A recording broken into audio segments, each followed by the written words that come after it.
I was in prison for 15 years. There was a skinwalker in there with us. A little background first. I was serving a 15-year sentence in a penitentiary in southern Arizona. What I was in there for isn't important. During my stay there were countless things that happened that no one could explain, and even more that no one wanted to know more about. It all started with a prison legend.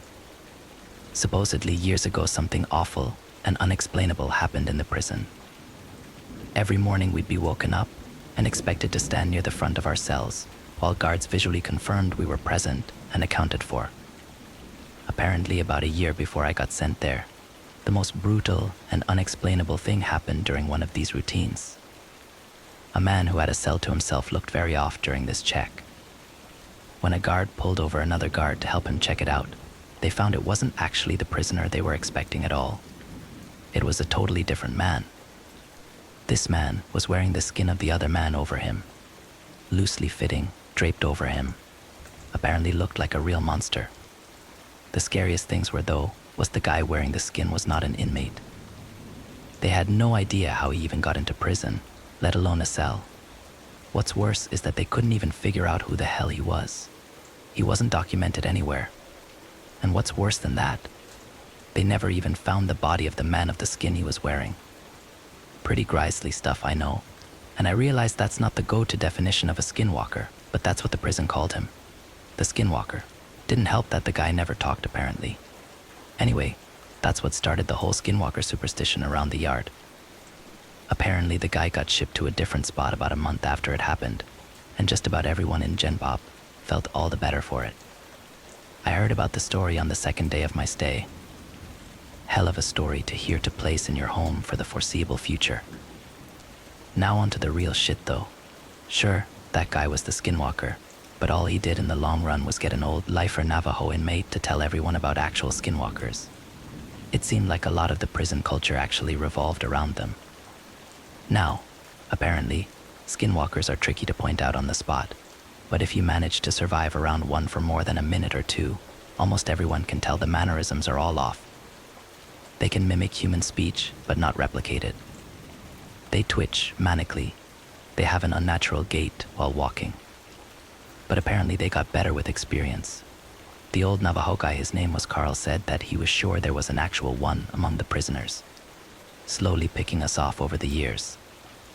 He called it the Grandmaster Skinwalker at one point. Apparently he thought it had human mannerisms down so well that you might not even be able to tell if it was your cellmate for a day or two. It had to be good, he posited one night.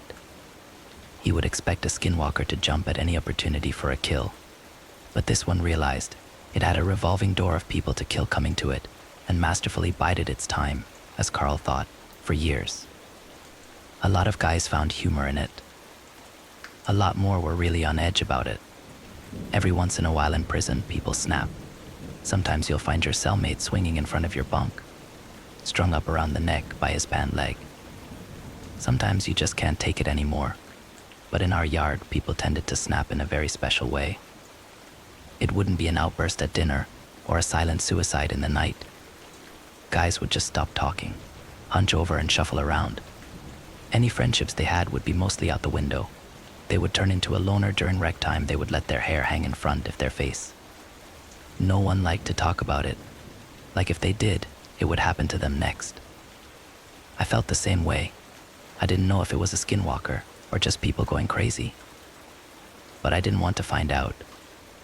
It wasn't clockwork or anything, but every time someone snapped in this way, it wasn't more than a couple weeks before they were shipped off or transferred to God knows where without anyone else knowing beforehand. Then there was the nighttime occurrences. Short, loud bursts of sound echoed through my cell block during all hours of the night on a regular basis. It sounded like a mix between a pig's dying squeals and nails on a chalkboard. Just another thing no one liked to talk about. Even scarier were the shadows and footsteps. The block was dimly illuminated in the night by a few lights hanging from the ceiling outside the cells. I myself saw shadows flit across my walls on a regular occasion when there were definitely no guards near my cell. One time near the end of my sentence, I woke up, looked at my back wall, and found a perfect silhouette of a person standing there. But when I looked, My bunkmate was asleep, and no one was outside my cell. And the footsteps. Everyone hated the fucking footsteps. They were the scariest part. In the night, sometimes, more rarely than the shadows, you would hear ungodly fast footsteps. They sounded like wet feet slapping on tile floor. Whatever caused them would fly from one end of the block to the other in a dead sprint. Whatever it was inhumanely fast. If you happened to be awake before it started, by the time you heard the footsteps on one side of your cell and whipped your head around to see the thing run by, it sounded like it was 3 cells past you. Everyone hated the footsteps. I agreed. I thought they were the worst. I was released from that place about a month ago, and I have more stories than I can count. The first swear it was nearly my turn. About a week before I was discharged, my cellmate and a good friend of mine snapped, in the same kind of way. I didn't sleep for an entire week. Well, I did sleep, of course, but never for more than a few minutes at a time. Never turned my back on the guy. The scariest thing, I woke up one night to him somehow snaking his body through the bars of our cell. For reference, I couldn't get anything past my shoulder through them. The worst part, though, he was coming back into our cell. On the day of my release, I didn't say a word to him. Just left. He seemed fine with it, so was I. I had made it through 15 years of prison fights, gang disputes, and for all I know, skinwalker abductions. I left through the front gates, a free man. As I walked along the fence for the rec yard, I spotted my cellmate standing off on his own, like he had for the last week or so. I shook my head, not even really sure if it was him anymore. I took one last look over the yard, this time from the other side of the fence. I wish I hadn't. There, standing off on his own, on the other side of the yard, was Carl, slouched over, eyeing the other inmates, and twitching manically. Next story. My husband keeps calling me Judy. But that's not my name, and I'm afraid for my life. I'm sitting here trying not to feel foolish, too scared to leave my bedroom. I don't know what to do. I'm at my wit's end. Please help. My husband is just outside the door, and I'm afraid what he'll do if I... Oh God, that sounds like he's... No, let me explain. Ricky and I were on a hiking trip earlier this week. We were winding along a trail deep in a gorge, and it was just after sunset, so the gorge was dark with shadows. I never saw anything myself, but Ricky swore he spotted a lost child. He went off the path with our dog Gordy. I couldn't keep up. Eventually he came back, looking anguished. Gordy had apparently run off snarling into the darkness, and he worried our pit bull was going to maul some lost kid out there. I don't know what's gotten into him, he said. Gordy is a good dog most of the time, but he can be aggressive with strangers coming to our home. It wasn't completely outside the realm of possibility for him to bite if he thought we were threatened, though it seemed odd a child would trigger that response. I pressed my husband for a description of this child, and he admitted he didn't get a good look but said he thought the kid was naked and that he mostly thought it was a child because he heard talking. I suggested he may have heard a baby deer or other animal, and wouldn't that be something Gordy would be more likely to chase? And wouldn't a kid, a talking kid, answer our shouts? He agreed. Even so, we searched a while longer before the twilight became too dark, and we returned to the cabin where we were staying. The next morning, Gordy was back, scratching at the cabin door. We'd lost the spark for hiking, so cut our trip short and drove back home. That's when it all got strange. I have insomnia sometimes, so I stay downstairs watching TV while Ricky sleeps upstairs. I was on the sofa, glazed over watching some late-night show, when I heard talking. I assumed it was Ricky, but I couldn't make out any distinct words. I called out, and there was no reply. I went back to watching my show, but a while later heard it start again, so I got up and went into the kitchen. There was a child in our kitchen. Or at least that was my first impression in the dim lighting. But it wasn't a child, it was Gordy. Our dog was standing on his hind legs, just standing in the middle of the room, shoelaces of drool dribbling from his jaws, and he was making these grunting sounds. He stopped the moment I came in, and he was back on all fours again, looking at me. When I told Ricky, he said I must have been seeing things. But I'm telling you, the dog was on his hind legs, trying to talk. Next morning, Ricky kept teasing me about Gordy and saying stuff to our dog like, "Hey Gordy, grab me a cup of coffee," would "yeah," or "Hey, can you answer the phone for me?" Gordy would just stare at him. Honestly, he was still acting a little strange, but after Ricky's teasing, I was done worrying about the dog. So I left for work. I was on lunch break when I got the text from Ricky. Ricky heard talking. Thought it was you, but just found Gordy downstairs. Ricky, something wrong. He's making weird noises and think he's got mange. He's losing some skin. Ricky OMW to vet. I called, but Ricky never talks on the phone while driving, so it didn't surprise me it went to voicemail. I texted him to call me after he got to the vet. After work, I checked my phone. Ricky hadn't texted. On my drive home, I tried calling multiple times to no answer. Ricky was not home. Most vets close by 6 p.m., so where was my husband? I checked his location on my phone, and to my surprise, he wasn't far at all, maybe 10 minutes away. So I drove out there. It was on a country road, the route we take to the emergency vet. And at first, I didn't see his car anywhere. I finally found it when I noticed some of the grass flattened beside the road, and that his car had veered off into a ditch. By now, the sun was setting. I noticed the driver door open and muddy footprints. Ricky's phone was in the passenger seat. I followed the tracks, but they vanished in the grass, and I walked around, calling for Ricky, and stopped when I found Gordy. Or rather, what was left of Gordy. I should have taken a picture, but I was so distressed. It was our Gordy, but it was like something had split him in half, like those big carcasses you see hanging from meat hooks at slaughterhouses. I could count his ribs. I called the cops. They came out and examined the scene of the accident, but after looking at the footprints, concluded it was only Ricky who'd been out here. They seemed to suspect my husband must have done this to Gordy, even though I told them Ricky had been on the way to the vet.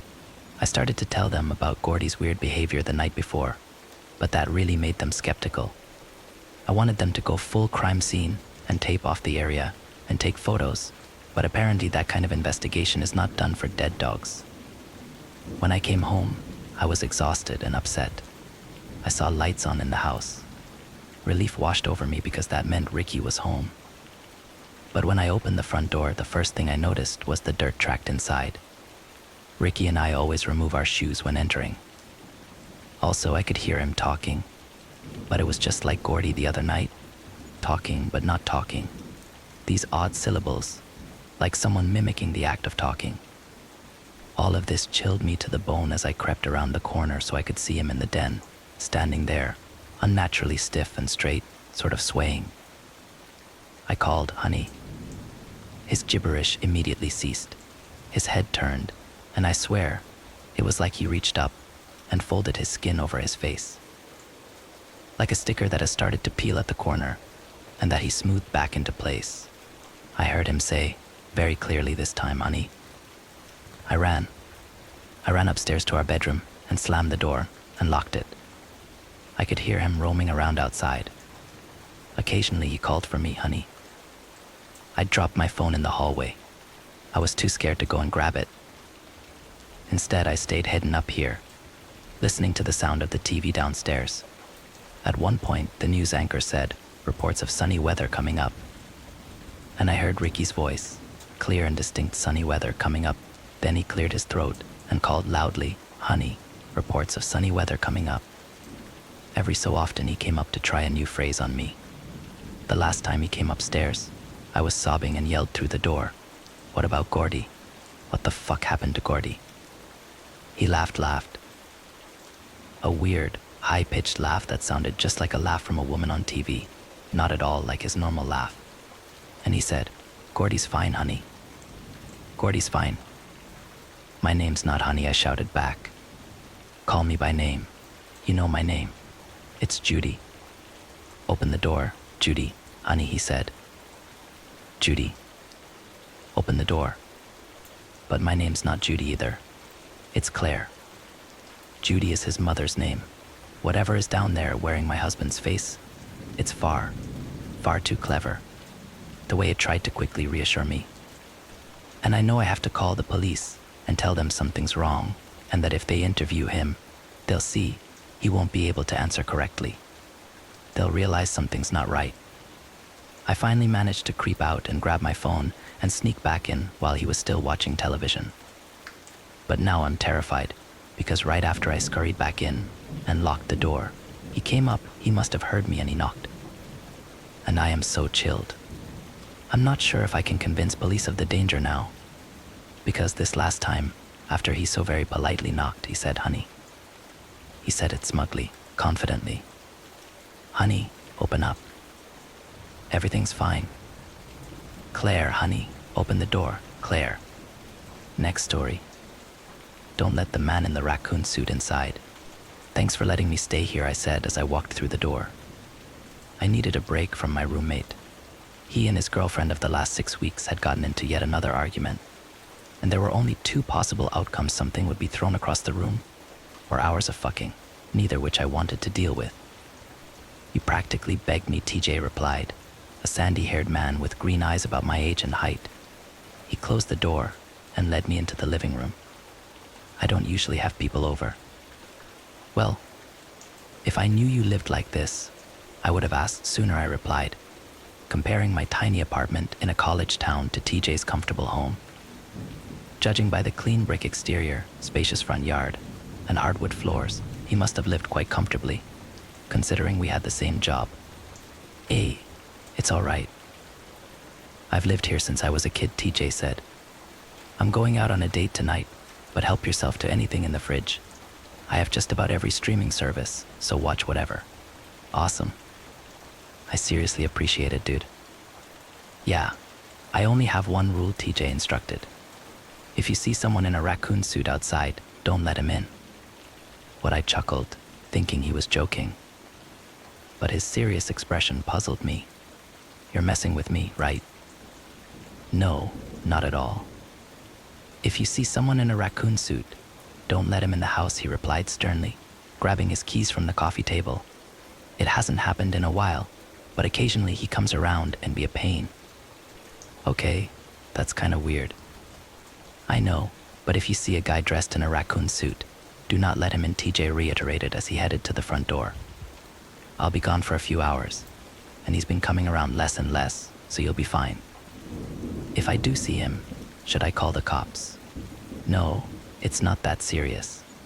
Just call or text me. I can shoo him away pretty easily," TJ replied. "I don't want to get the cops involved."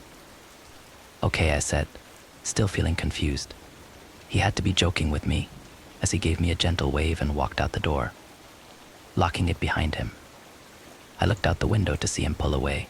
It was starting to get dark as I turned around and settled myself into a nice plush couch.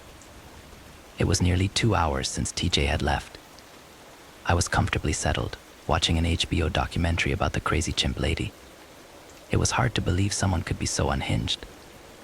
Suddenly, a bright white light filled the window. It looked like a spotlight. As I approached, I saw shadows of trees, bushes, and other objects on the manicured lawn.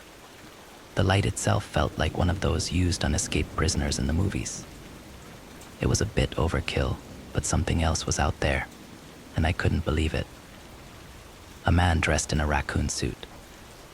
The light highlighted the stains, tears, and haggard look of his bodysuit. The head was worse, one ear dangled. The mouthpart was covered in various colors. It looked as if the suit had never been washed, or for that matter taken off. "What the hell is this?" I said as its head turned towards me. It waved childishly before walking towards the house. I backed away from the window, my mouth agape. Knock, knock, knock. I stood in the living room, peering down the hall to the foyer. I saw the ragged ear from the small window of the door. It knocked again, more forcefully. Elu. "I know you are in there," a male voice said, trying to sound cartoonish and cute. "I'm just a talking raccoon. Won't you let me come in so we can have an amazing adventure together?" What I yelled in confusion as he began to scratch lightly on the door. I took a couple of steps into the hallway. "Listen, you just need to go away." It's been so long since I had an adventure buddy, he screeched as he continued to scratch. I promise we will have lots of fun together, but you have to let me in. I'm not letting you in. Don't you want to have lots of fun? Hell no, I screamed. TJ said not to let you in. TJ, he said, overemphasizing the name as he began pawing at the window. Me and him go so far back. We used to go on adventures together. Oh boy, they were so much fun. Seriously, go away. Boo-hoo, boo-hoo. You're making me sad, he replied, sniffing dramatically. I'm just a talking raccoon who wants to go on adventures, and you're just a big meanie genie. I'm done here, I shouted. Go away, I'm not talking anymore. Fine, he yelled back before a heavy thud shook the door, as if he had kicked it in anger. It became silent as the years slowly retreated. I stood there silently, waiting to see if anything else would happen, but after a few moments, it was eerily quiet. I returned to the living room, my phone on the coffee table. I considered calling 911, but decided to text TJ instead. Perhaps I'd scared him off. Hesitating, I set my phone down. Sitting nervously on the couch, I clenched my jaw, my stomach churned, and my legs jittered. I watched the chimp show, but something gnawed at me.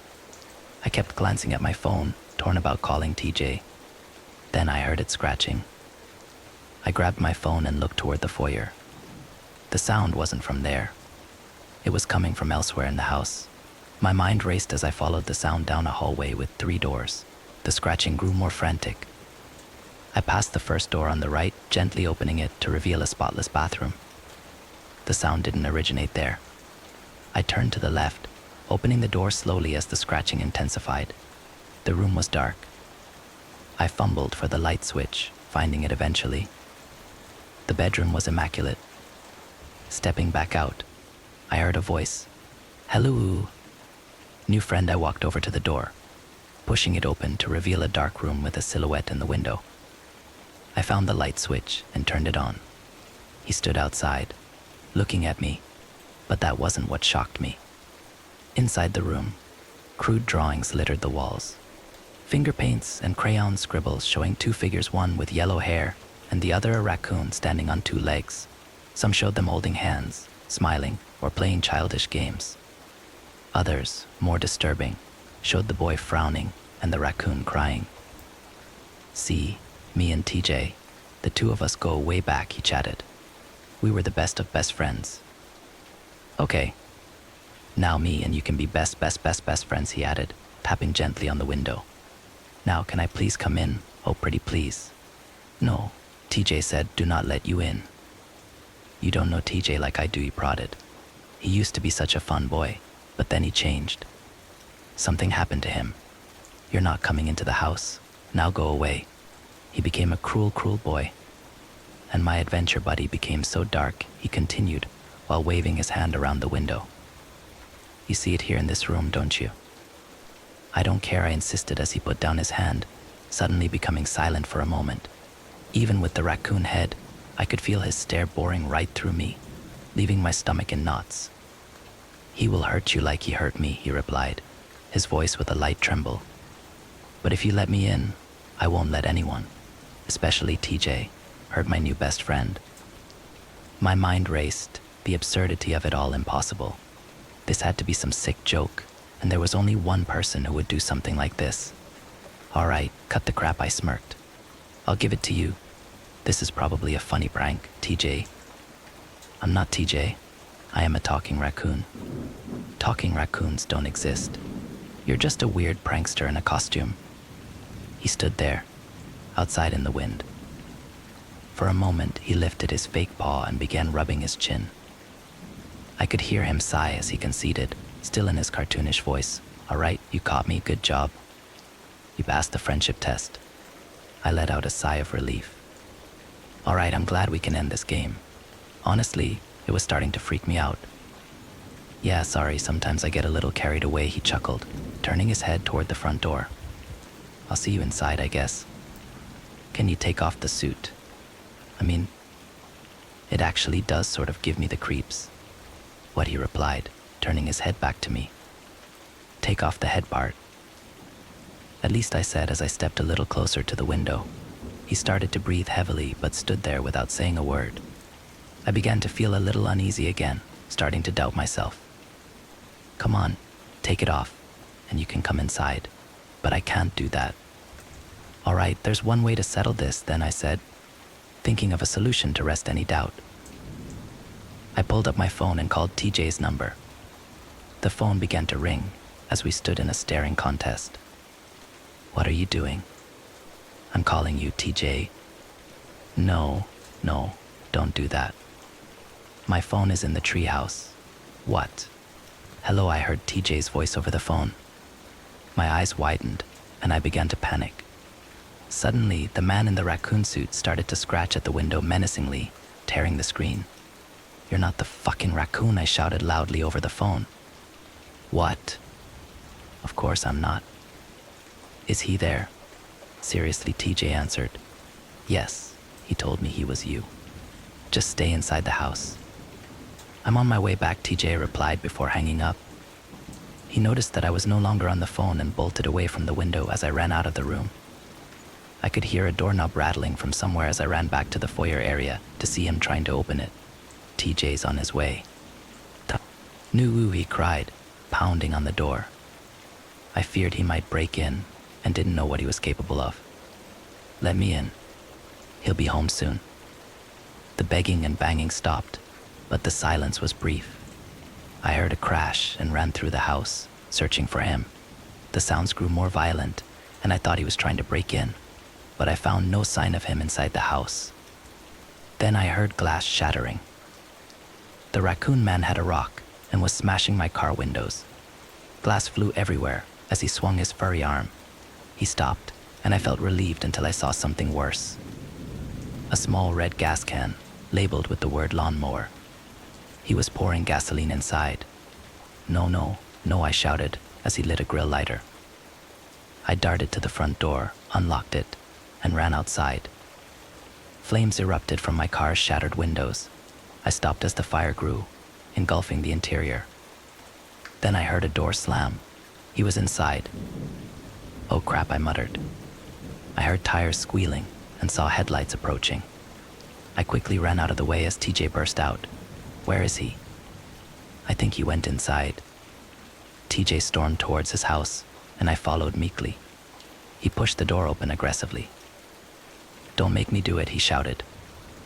I lingered in the foyer, still fearful and not knowing what would transpire. TJ, where's he? I yelled as I heard someone running in the living room. I cautiously approached and saw TJ and the raccoon man facing each other. TJ held a broom. Raccoons live outside. Shoot, TJ taunted, swinging the broom wildly. A loud crack echoed as the broom hit the man. Get out of here now. No, I won. I finally won, the man shouted, blocking his face. I won. You can't shoo me anymore.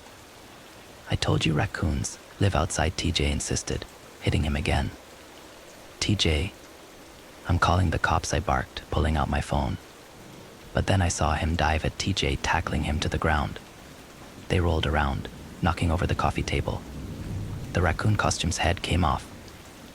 He looked like TJ, except his hair was long and tangled, with a beard.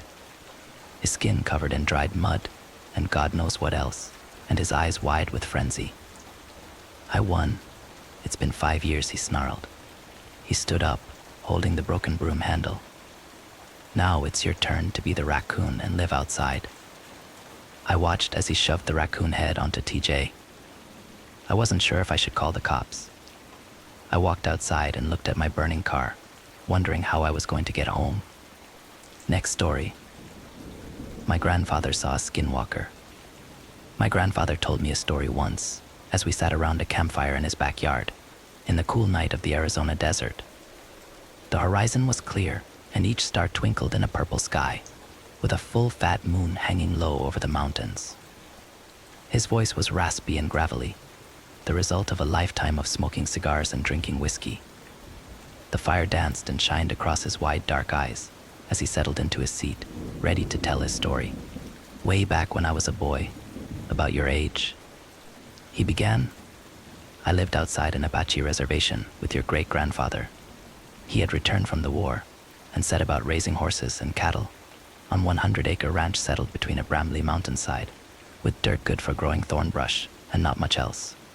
One night, my mother was sick, and PA and I took a trip into town, about 50 miles away, straight through a dry desert, over a washed-out creek, and some old abandoned farmsteads. The fire sparked, and a log cracked, jolting me out of the story. What next, I asked. Settle down, boy, you'll hear soon enough. Pa and I were driving in an old Ford pickup truck. I remember it was dark out, inky and thick, with only the lights of our old truck lighting up the road.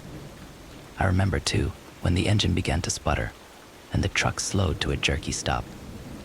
God damn it, Pa said, guiding the Ford to the side of the road as it coasted to a halt. Stay here, son, as he stepped out into the darkness, shutting the door with a heavy thud. My window was down, and the cool desert air was breezy and felt good on my hot face and neck. Pa was getting water from the back to cool the engine, and that's when I smelled it. Rotten eggs. Strange, I thought, to smell sulfur in the desert. My nose also picked up carrion. Like one of them dead, bloated cattle that would drop from the heat and lay there until the crows pecked enough holes in their hide to cause the whole thing to explode. It stunk, and I gagged. My skin started to tingle too. The back of my neck felt itchy, and my face started to get hot. The wind stopped blowing and hung still and heavy, with the stink filling the cab. Pa, I called. Pa, PA. No answer. My heart started beating, and I felt such a fear in me, in my bones, in my chest. Boy, I tell you, I never felt fear like this. Not until Vietnam. Not until I saw men dying around me. I locked the door and reached over for my pa's door and saw a shadow bound across the road through both dim beams of light, across the partly open domed hood. Grandfather paused. He spit a fat wad of tobacco spit off to his side, and he looked pensively into the darkness. I realized I was holding my breath and gasped for air. The night was cool, but I was sweating and clammy. Well, what happened? What about your father? What did you see? He sighed. A creature, he shook his head. You have to understand, there were legends. Old legends, older than the rock cairns out in the valley, older still than Crazy Horse and Sitting Bull, than the old Injun chiefs and their shamans. The Apache and Hoppe and Cherokee and all them old tribes and First Peoples, they told tales, old stories, about dark Injun magic, a deal made with the old spirits of blood sacrifice to gain power, old power, enough to fight each other, and the Spaniards, and later the white men that came for their land and women. They called them. He paused. Grandfather took a deep breath and bodied forward into his tale. Across the fire and the sky, the desert, the creek, the moon, the sun, and old mountains, he bodied forward. They called them skinwalkers, shepe changers, old warriors resurrected as skinless men, all sinew and muscle, walking on deer legs, with the torso of a man and the head of a coyote. But messed up, boy, long and malformed snouts, teeth like a bowie knife, long arms and standing 7 foot, even hunched over. They'd gut the old cowboys and white riders. They'd run through bullets and sabers, part the Spanish armor like it was a potato sack. Wily, too, they could change their voice to match a person you knew or might know. Boy, that's what I saw. Big and fast, only for a second, it ran across the road. Gray and mottled, muscle flexing under its legs, hooves clomping on the road, stringy muscled hunched shoulders. And it turned, looked right into the cab, looked right into my eyes, and I swear, boy, I swear it grinned at me. I sank into my seat, in shock, in fear, shaking. I knew death was near. The air was electric. I smelled ozone and brimstone. The air felt like right before the lightning comes and blows a tree to smithereens, charged and full with power. I yelled for my PA, but no words came out, just a dry squeak. I was shaking, as Grandfather told his story. He was still here, so I know he lived, but the supernatural always fascinated me, and even now, I felt the force of his words. The real power of skinwalkers was trickery. Sure, they could change their voices, but also their skin. That's why the gods took their hide. So they could take others. Not for long, the legends say. Maybe an hour. Before the soul of the skin they wore would come looking for their mortal shell before going to whatever hell awaited them. Though I think that getting skinned alive was hell enough. A minute passed in what felt like a lifetime, 1 second in 1,000 years. My father's door opened, and I jerked my head to the left, putting my fists up to fend off attack. "Son, it's me," my father said, before climbing into the cab. He grasped the steering wheel and pulled himself in awkwardly, jerking himself into the seat. I cringed into the corner. I looked at him. I looked hard. "Boy, your great-grandfather was a good man, treated me and my ma right. He fought the Nazis and saw the worst of man in Poland when he freed all them camps. And now I was taking his measure. Is this my father? Do I make a run or do I die? Is it him or not? Let's go get that medicine for your ma," as he pulled the truck into gear and pulled it out onto the road, and our trip resumed. I guess it was him after all. But how did you know? Was it because he said something about your mom? No, boy, I knew. Because out the window, out the corner of my eye, I seen that beast running 50 miles an hour right next to the car, looking at me with them yellow eyes and grinning mouth. I looked and saw it, hunched and angry, running next us, boy. My PA kept his eyes on the road, locked straight forward. "Son," he said, "don't look at it. Don't he look at it." That's how I knew, boy. Next story. I'm a Marine stationed at Camp Pendleton. I met a skinwalker in the dirt fields. Being assigned to Camp Pendleton was a dream come true. Located in Oceanside in northern San Diego, it's one of the biggest Marine Corps base bases in the US. There's a ton of stuff to do nearby, whether it's going to the beach to surf, swim, or go for drinks at the pier. The people around here are mellow, and there's a surfer sort of vibe to the neighborhood I moved into. Everything was going great for me the first few weeks while I was here. But I noticed that despite the laid-back attitude of the surrounding area where I lived, my work life was rigid and inflexible, my commanding officer gruff and no nonsense. I began to realize this place was not going to be a cakewalk. Then, one cool night, I woke up disoriented and far from my bed. Looking around, I saw there was nothing nearby, not another person for miles. Just flat, dirt ground with hills in the distance, and the black sky full of stars and a full moon above. I must have been sleepwalking, I thought to myself, rubbing the sleep from my eyes. I had been marching in my dreams while remembering my days of basic training. And I had somehow ended up in the middle of the dirt field. I looked around in every direction and finally saw lights in the distance behind me. At least I had an idea which way to go now. Turning around, I started to walk back towards the base, my legs wobbly from the long walk while asleep. It felt surreal to be out there in the middle of the night, and I didn't understand how it could have happened. I had been caught sleepwalking once or twice before, but I'd never gone anywhere near to this far. Part of me wondered with a paranoid fear just how often this happened without me realizing it. I walked for a few minutes alone, feeling an increasingly strange sensation like a tingling on the back of my neck. After a while, I began to suspect it was that outdated lizard brain notion that someone was following me. A remnant from some bygone era when humans actually had to worry about being stalked in the night. Just as I had that thought, someone cleared their throat in the darkness behind me. A chill ran up my spine and my flesh broke out in goose pimples as he spoke, his voice deep, gruff, and commanding. "What are you doing all the way out here so late at night?" he asked. He stepped closer, and in the moonlight I could see him more clearly. My voice caught in my throat as I looked at his eyes and saw they were yellow, like a cat or a wolf or a snake maybe. "Haven't you been told to stay in your bunk at this hour?" His tone was predatory and overwhelmingly creepy, but his demeanor was otherwise friendly. The part of my brain telling me to run was suddenly being hushed into submission by an unfamiliar voice which told me this was fine and not to worry about a thing.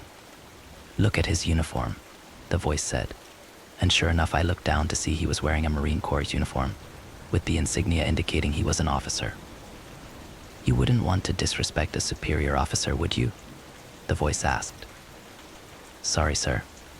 I must have been sleepwalking. I'm just heading back towards the base. I can make it home from there. He showed his teeth in a grin and told me he'd walk with me for a stretch. We must be distant relatives from somewhere down the line, he said, as we walked. Both of us out here walking in the middle of the night. I wish I could chalk my trip up to somnambulism, but I'm just a run-of-the-mill insomniac. I can never get back to sleep once I'm up. I usually just go out for a long hike. It reminds me of the old days when I was deployed. I guess. Going for long marches that started before sunrise and didn't end until long past noon. The more time that went by, the more guilty I felt for having almost run from the man. He was just an ordinary guy, and the conversation became easier as we built up a rapport, and I told him about my life and my background and where I was from. When I looked back at his face, I was shocked by what I saw. Maybe there really was a family connection between the two of us. In the increasing light from the base, as we drew closer to it, I saw there was a striking resemblance between us. He didn't look like that when you first saw him, that suspicious voice in my mind said uneasily. His eyes were yellow, remember? And now look at them, they're brown. But it was quickly drowned out by that other, louder voice which spoke up and said all of this was okay too. It was just dark out in the dirt field, and I hadn't gotten a clear look at his face until now. Tell me more about your parents, he said. I want to know all about them. What are they like? I started speaking again, feeling hypnotized as I looked into the older man's swirling brown eyes. He was walking slower and slower, and I was matching his pace. The base was close now. I could see the lights of it were very bright up ahead, less than a couple 100 yards away. But they were getting dimmer suddenly. The light was fading. But how? Were we walking backwards now? Was I even walking at all? Or was something dragging me now? It took me a few moments to shake the strange, sleepwalker's haze from my vision, and I realized I had been in a trance of sorts. When I looked at the man's face again, through my half-closed eyes, I was astonished at what I saw. He didn't just bear a passing resemblance to me, he could have been my long-lost twin brother. His eyes were the same shade of brown, his hair close-cropped and chestnut. His jaw was defined and his nose was sharp and angular. But his smile and his teeth, those were not like mine at all. They were pointed and long, designed for tearing flesh from bone and ripping it to shreds. He was pulling me, dragging me across the dirt, deeper into the darkness again. Who are you? I heard myself asking, and in that second he changed completely. It wasn't like in a horror movie, when you see a man turn into a werewolf over a matter of a few minutes. The metamorphosis was not slow and drawn out. Instead, it happened in a split second. I blinked, and the man who looked like me was no longer there. In his place was an indescribable monster, tall with long limbs, pale gray skin, and pitch black eyes. Its jaw unhinged as it revealed teeth longer and sharper than those belonging to a wolf or a bear. It reminded me of that strange, ethereal white-masked creature from Spirited Away, full of hate and hunger, and wanting to consume everything. It didn't appear solid. This thing looked like it was made of shadows. A shot was fired suddenly, bringing me out of my hypnotized stupor. I realized that I was being dragged away from the base. The creature had my shoulder between its jaws, and it was biting down so hard I could feel it grating against the bone. Another shot rang out, and I heard a few people yelling. There were footsteps, and I heard something approaching from behind me. The thing tried to pick me up in its jaws, and it was so massive and so strong that it actually succeeded momentarily. I thrashed and punched it in the face, kicking it in the eyes. My shoulder was on fire, and my entire arm felt like it was dangling by a thread, as if it would pop off at any second, unhinging at the joint like a Thanksgiving turkey drumstick. And then for a second I thought it would. It popped out of the socket and dislocated. The flesh began to rip and tear and bleed. The creature nearly tore my arm clean off as another shot rang out. I gave it one more good, hard kick to the face, and the already wounded monster dropped me to the ground, letting out a low moan of pain. It fell, its form turning into a large black puddle of darkness, like an oil spill, before skittering off into the night like an infinitely long centipede. It blended in perfectly with the shadows and was gone a second later, just as a few other Marines arrived. "Are you okay?" one of them asked, helping me to my feet. Man, I never thought I'd live to see someone get attacked by a mountain lion. You're lucky to be alive. It took me a few seconds to comprehend what he was saying. It was so bizarre. The thing which had just attacked me looked nothing like a mountain lion. It was long and tall and humanoid, with a black, wispy shroud surrounding it like a living cloak. "Man, are you blind?" the other Marine asked. "That wasn't a mountain lion." I breathed a sigh of relief. I wasn't crazy. Someone else had seen the thing as well. It was a wolf. A big, gray wolf. Man, I've never seen one so big. You sure are lucky to be alive, though, that's for sure. Do you want us to call for an ambulance? I shook my head. No, I'll be fine. I can walk. I took a nervous look at them both, as if judging for myself again whether they were human or not. But I decided these two were the real McCoy. If not for them, I would have been that thing's dinner. The two of them walked me back towards the base, and I tried to decide whether I should tell them the truth of what I had really seen. But with each step we took, the memories started seeming more and more surreal and dreamlike, to the point where I even started to convince myself I had exaggerated what happened. Maybe it was a mountain lion, or a gray wolf, far from its pack, desperate for food. But no, the memories could have been wiped away. But the teeth marks were not. They were strange, and totally unlike anything a wolf or a mountain lion might leave. When I went to the infirmary to get the bites looked at, they told me they'd never seen anything like them before. After several sets of blood cultures and antibiotics, they never did figure out what was wrong with me, or how to get rid of my symptoms, sleepwalking being primary among them. I would get up from my hospital bed in the night, and it would take a whole team of security guards to get me back into my room. So desperate I was to escape. Back to the fields, I told the men. I needed to get back to the dirt fields, to march. All they could do was watch as my symptoms got worse, and as black, vein-like formations began to spread from the bite wounds, like a dark plague spreading throughout my body. Everything is so cold now, and I feel like I'm losing control. I don't want to feel like this, but I can't help it. Whatever bit me, it infected me. Its contagion is spreading throughout my system, and I can no longer fight it. I get these windows of time when I'm with it enough to speak and live my life, and then I get a period of darkness where I remember nothing. They discharged me recently, leaving me alone to deal with the symptoms myself. I think they're worried about having me so close to the base. They don't know what I'm capable of anymore. Most nights I wake up far from home and don't know how I got there, just like that night in the dirt field. Like I'm sleepwalking all over again. Except that's not what this is. This is something much worse. The dark veins are spreading up my neck towards my face, making me stand out and look strange. People think they're bizarre facial tattoos, inching their way towards my skull. They keep asking me if I'm all right, as sweat pours down my reddened face, and my eyes dart around with nervous paranoia. The blackouts are getting longer and closer together. I don't know how much longer I have left to be me, and I'm terrified of what's going to happen when those veins get to my heart. And my mind, who knows how long I have left before I'm out roaming the dirt fields, looking for a meal. Next story. My wife heard a skinwalker in our house last night. Let me start off by saying that my wife doesn't believe in paranormal entities or anything of that nature. We have 3 cats, and one of them likes to be a rebel, jumping onto counters and meowing at the top of his lungs, just looking for attention. He does this throughout the night, and it's a regular occurrence. Last night, after a few beers and video games, I decided it was time to head to bed with my wife. When I woke up this morning, my wife was basically attached to me with wide eyes and a nervous look on her face.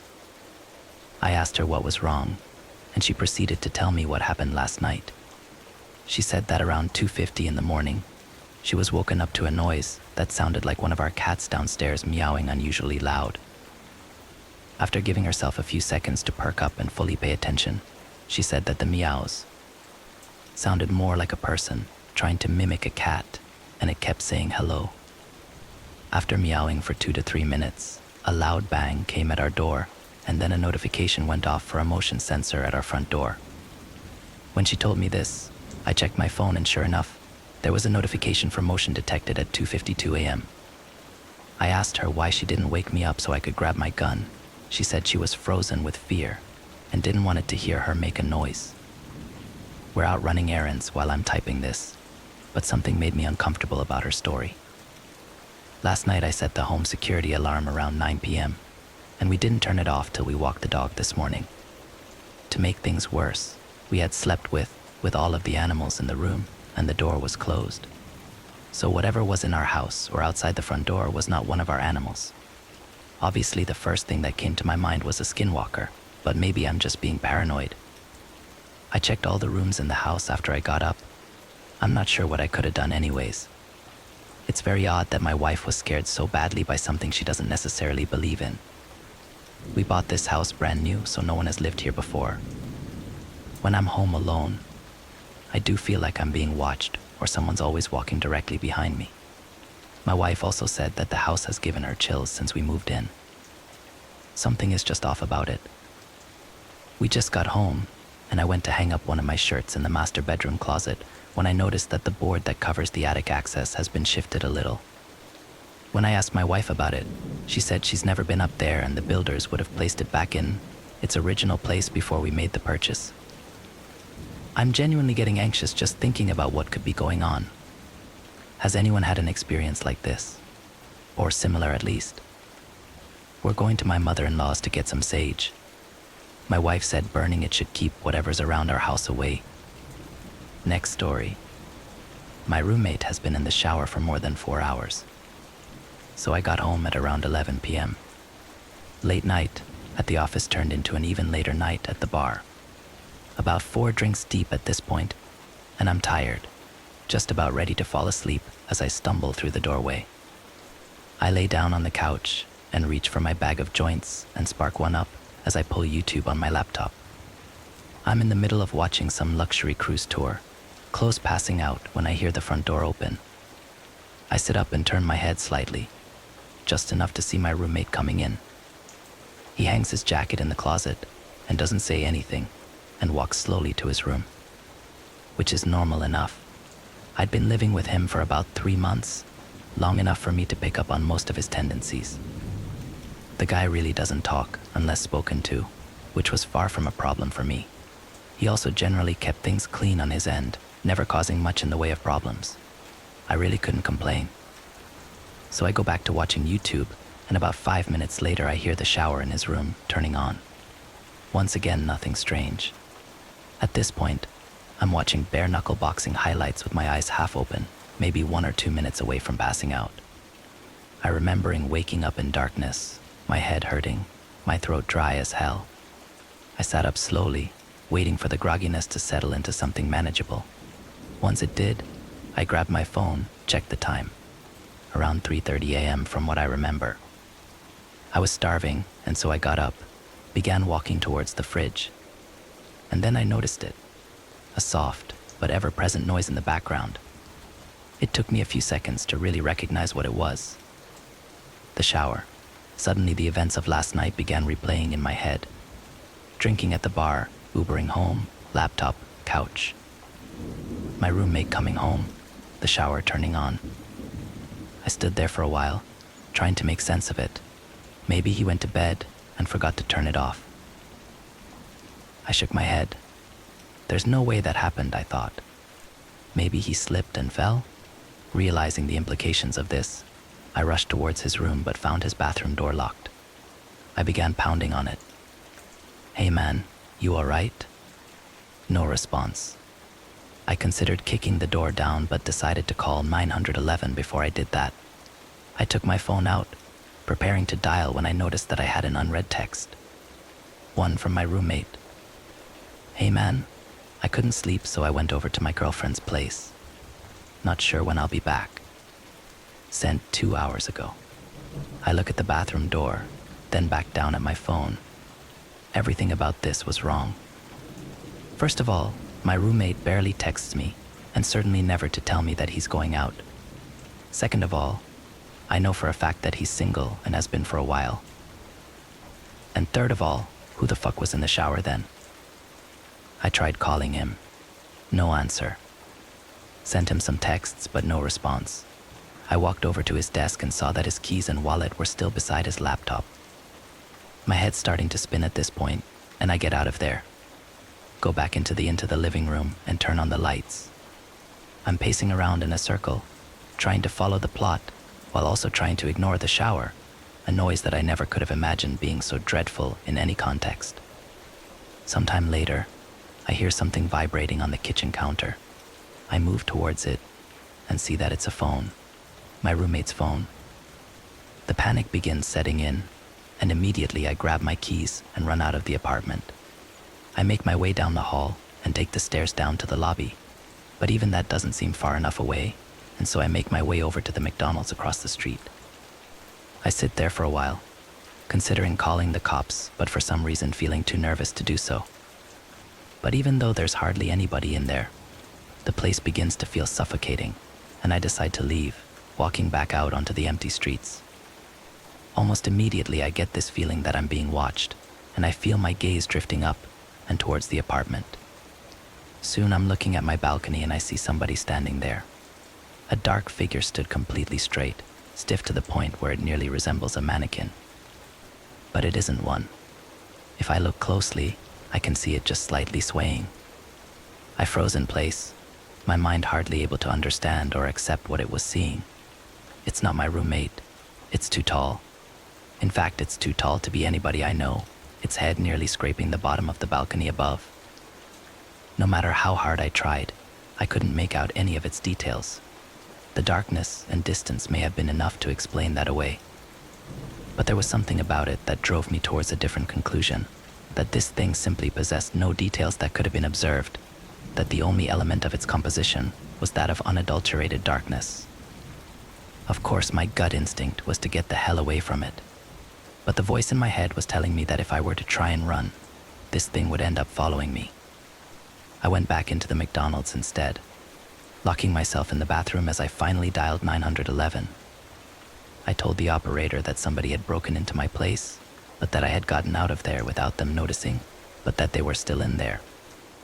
It was the story that most accurately represented the situation without making me come across as batshit.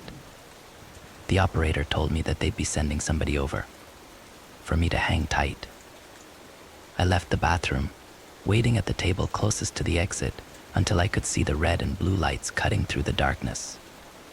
I went outside to meet the cops, looking up at the balcony to find it empty, though the door to the living room had been left open. They pelted me with a bunch of questions that I found difficult to answer. Is the intruder armed? Do I have an idea who it might be? What are their intentions? I told them I didn't know, that I couldn't figure it out, but they just kept on asking. Soon I was practically yelling at them to go up there and check it out for themselves, and I suppose the terror in my voice was enough for them to begin taking this seriously. They told me to wait by the entrance, and I watched on as they entered the building. I was out there for a long time, growing increasingly anxious at the thought of what they were going to tell me when they came down. A few minutes later, the silence was broken by a single, muffled gunshot. My heart dropped into my stomach, and I continued to wait there, unsure of what to do otherwise. 20 more minutes of silence, and the officers still hadn't come down. Soon I could hear more of them approaching in the distance. Before I knew it, 4 more cop cars had pulled up around me, and the scene had fallen into chaos, officers shouting over each other and into their radios, more questions being hurled my way, none of which I was able to answer. The next few sequences were mostly a blur, but I remember the building being evacuated, the tenants frightened and confused as they were ushered outside while the officers became more and more frantic. I remembered hearing more scattered gunshots, some screaming, other noises that were difficult to make sense of. There were a few lapses in my memory after that, but I recall being pushed into the back of a police car. After being driven to the station, I was led into one of the interrogation rooms, where I found 2 nondescript men in suits waiting for me. They didn't introduce themselves and immediately went into a series of questions, each one more bizarre than the last. What company was your roommate employed by? What was the nature of his job? How many different people have been inside your apartment since your roommate moved in? Have you ever heard voices inside the apartment from the hours of midnight to 3 a.m.? Voices that did not belong to your roommate? Have you ever seen a circle of people standing outside of the apartment from the hours of midnight to 3 a.m.? People that were exceptionally tall? And one of the most unsettling ones, have you ever seen somebody standing at the foot of your bed upon waking up between the hours of midnight to 3 a.m., only for them to disappear moments later? If so, do you remember what they looked like? Any distinct features? As they continued probing me, my mind began conjuring up some of the strange shit that had happened after my roommate had moved in. Shit that I had written off as figments of my imagination, simply because I had no other explanation for them.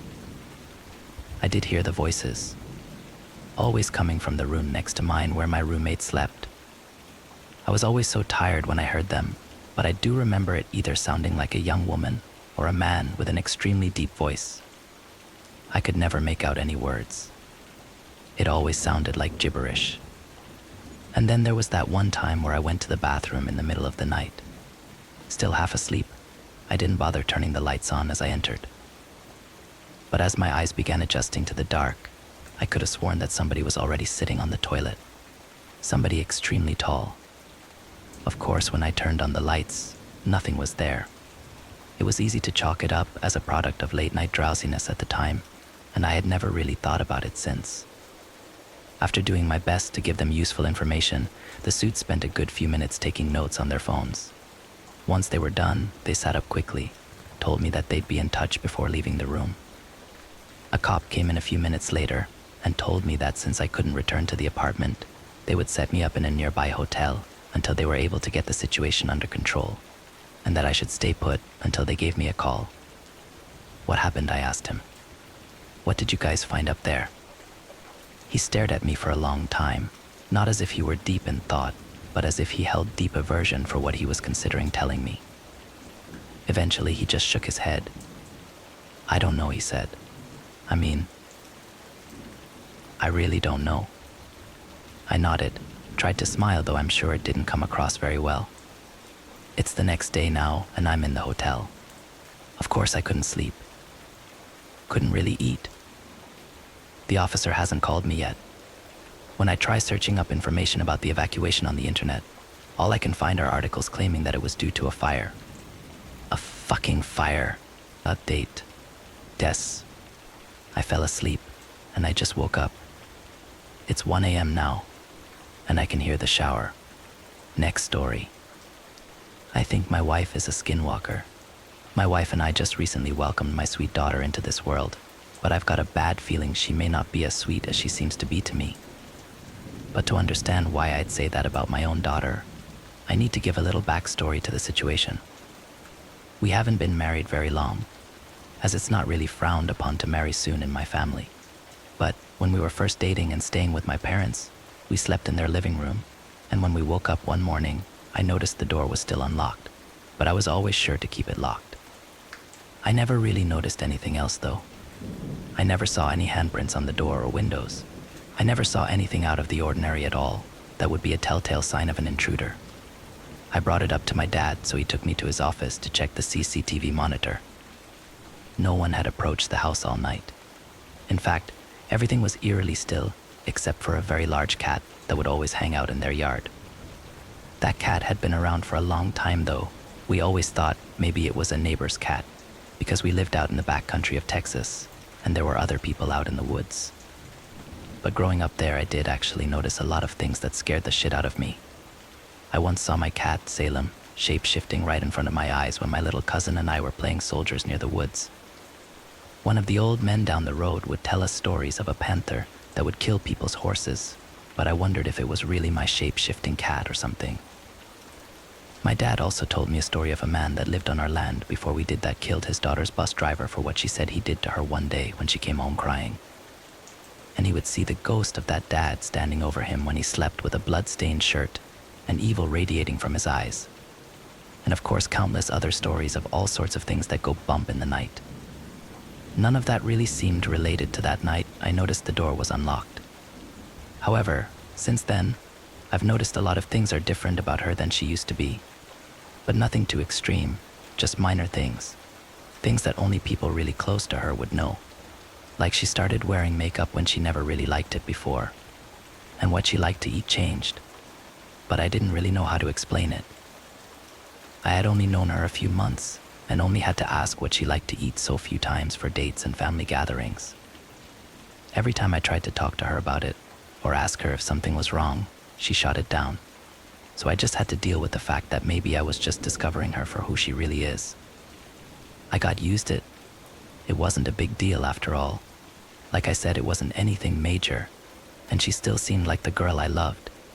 And like I said, we had only been dating for a few months at the time. She aslo started calling me Delicious, which wasn't really a pet name we had used before. I tried to ignore how uncomfortable her tone was when she used it. It was probably just sexual anyway. More recently, I've noticed odd smells originating from under our house when I'm out working around the yard. I've also noticed a greater number of flies and carrion birds. I was hoping a lost dog or some large rodent had just crawled under there and died. But one day I found the promise ring I had given her that she said she lost before we even moved to this house. It looked extremely old now and caked with mud. I started nosing under the house near where the ring was laying, and I found a large indentation on the earth, as if something was laying there but had been moved. Soon after that day, she surprised me with the news that we were going to be parents. And I'd been so excited at first until I realized something. I just knew my initial suspicions were proven true when she got pregnant. You see, my wife warned me right away not to expect children because of an accident she had when she was small. She was infertile. Next story. I think I encountered a skinwalker. I have no evidence, but I promise you all this story is real. Sorry for the wall of text. I've always been a bit of a skeptic, ever since I was a kid. Scary stories don't faze me, horror games never frighten me, and whenever I hear something weird at night, I instantly assume it's something normal and animal, or just the house settling. Despite this, something very unsettling happened to me the other day, and I'm really not sure what to make of it. I think it's the first time in years I've been genuinely frightened. I live in a forested area in the US. Me and my girlfriend live in a large cabin, and although there are roads nearby, our nearest neighbors are at least a kilometer away. We also have 2 cats, one of which sleeps in the bedroom with us, whilst the other often goes out at night and does whatever cats do when they're out of sight. Anyway, I like to stay up late at night and sleep late into the morning, whereas my girlfriend's an early bird. It was about 1 in the morning, and I was watching crappy TV in the living room whilst my girlfriend slept in the bedroom. I was beginning to grow tired when I heard something outside near the cat flap. For clarity, our cat flap uses an electronic chip, so only our cats can use it. I assumed it was just one of the cats coming into or leaving the house, and I ignored it. Then I heard it again. It sounded like something thudding against the flat. It happened several times at random intervals until I lost my patience and decided to just go and open the door. Clearly the cat was having trouble getting in. I never thought about it at the time, but this was weird because we feed our cats well, and they're very lean rather than chubby. I passed the bedroom and peered in as I walked past to see if my girlfriend heard the noises. She was fast asleep, but the cat that sleeps with us was staring at the window. I called her name. Nothing. She kept staring. I shrugged it off and kept heading towards the kitchen. The back doors are through there, by the way. Anyway, so I reached the back door and saw a dark shape through the translucent flap. I sighed, expecting the cat to be out there, and opened the door. It took me a moment to open the door, and I saw the cat tense up as I opened the door. The door opened fully. I froze. It wasn't my cat. Whatever it was had started moving before I opened up, and I only caught a glimpse of a distorted figure, kind of like a tailless dog, bolting, and I mean absolutely pelting it. I freaked out and slammed the door shut. What the hell was it? I wasn't sure. My natural skepticism kicked in, and I assumed it was just my other cat, and I had merely startled it. Perhaps the darkness had made it appear larger. Nevertheless, I was creeped out and decided to go to sleep. As I slipped into bed, I realized something horrifying. The second cat was asleep on the rug. It took a while to get to sleep that night. Everything seemed normal until a few hours later. I awoke to a strange feeling of dread. Something wasn't right. My girlfriend was fast asleep. I held my breath and heard something creaking by the door. It sounded too loud to be one of the cats. It was as if a person was walking about. I reached towards my bedside cabinet and flicked on the lamp. The room was illuminated, and I saw something standing just outside the open door, staring at me. The same twisted figure I had spotted outside earlier. It wasn't very tall, maybe a little over 5 feet, but it was its face that scared me the most. I only caught a glimpse of it, but what I saw will stay with me forever. It looked like a dog, but with an elongated face and almost human-like eyes. You know that weird, distorted snarl hounds pull when they're pissed off?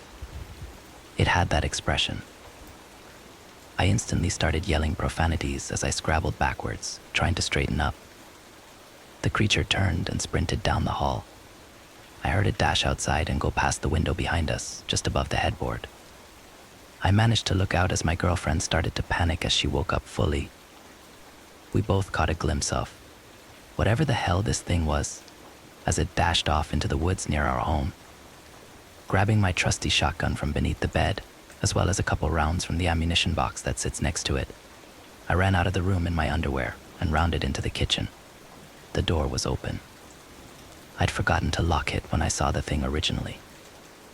I haven't seen it since, and we still live in our cabin, but I've bought sturdy locks for all of the main doors and windows in the house, and always check the exit points at night.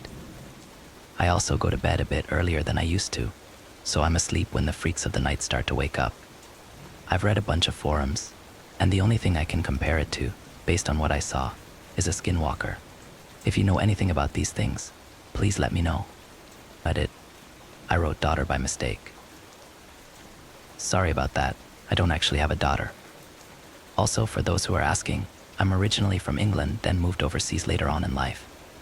I've always preferred using kilometers as I just find them easier to use.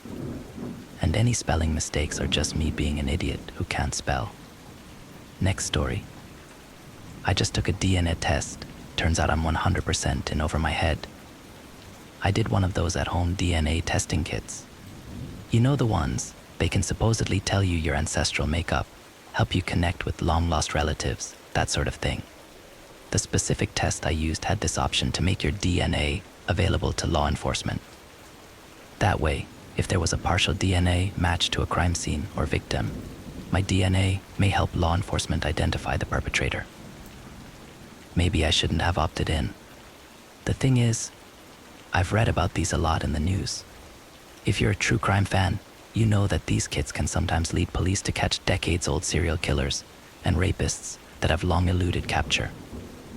My thinking was that if one of my family members is actually a monster, well, I would want them behind bars, regardless of who it is. So I opted in, but never really considered the possibility that there'd be a match. And then there was. I was contacted by my local police department and notified that my DNA had been a partial match to a Jane Doe and that they'd like my help in identifying her. That was honestly not what I was expecting. I was a match for a dead woman.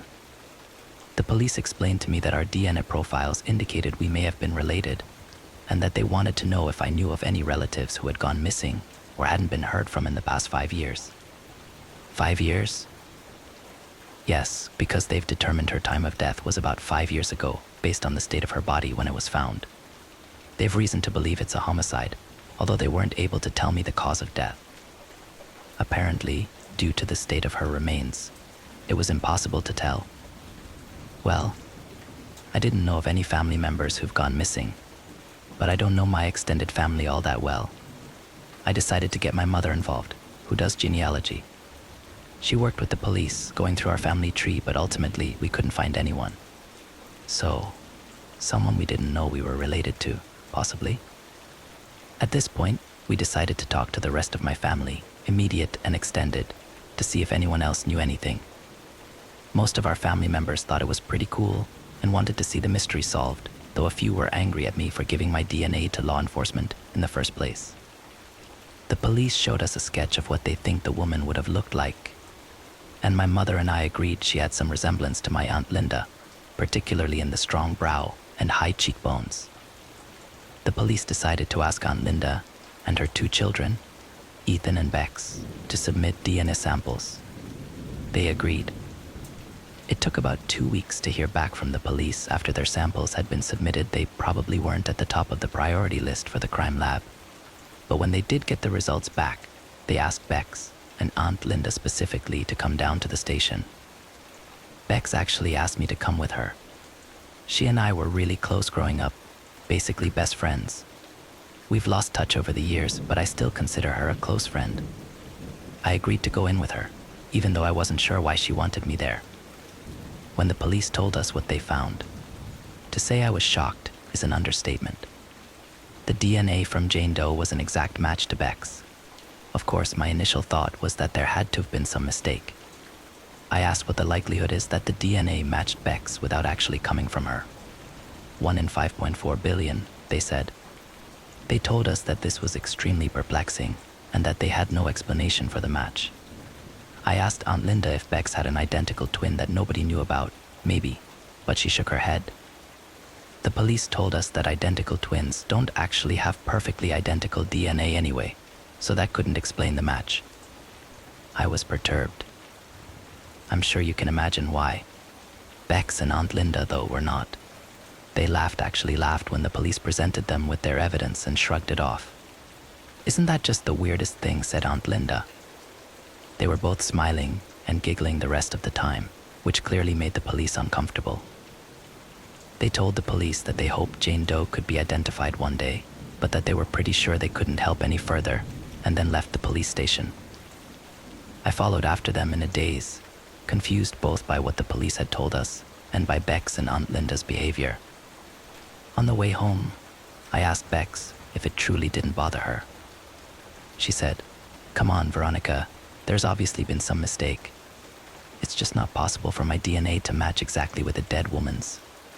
The cops screwed something up, and they'll probably figure it out in a few days and call us and apologize. Don't worry so much about it." I tried to take her advice.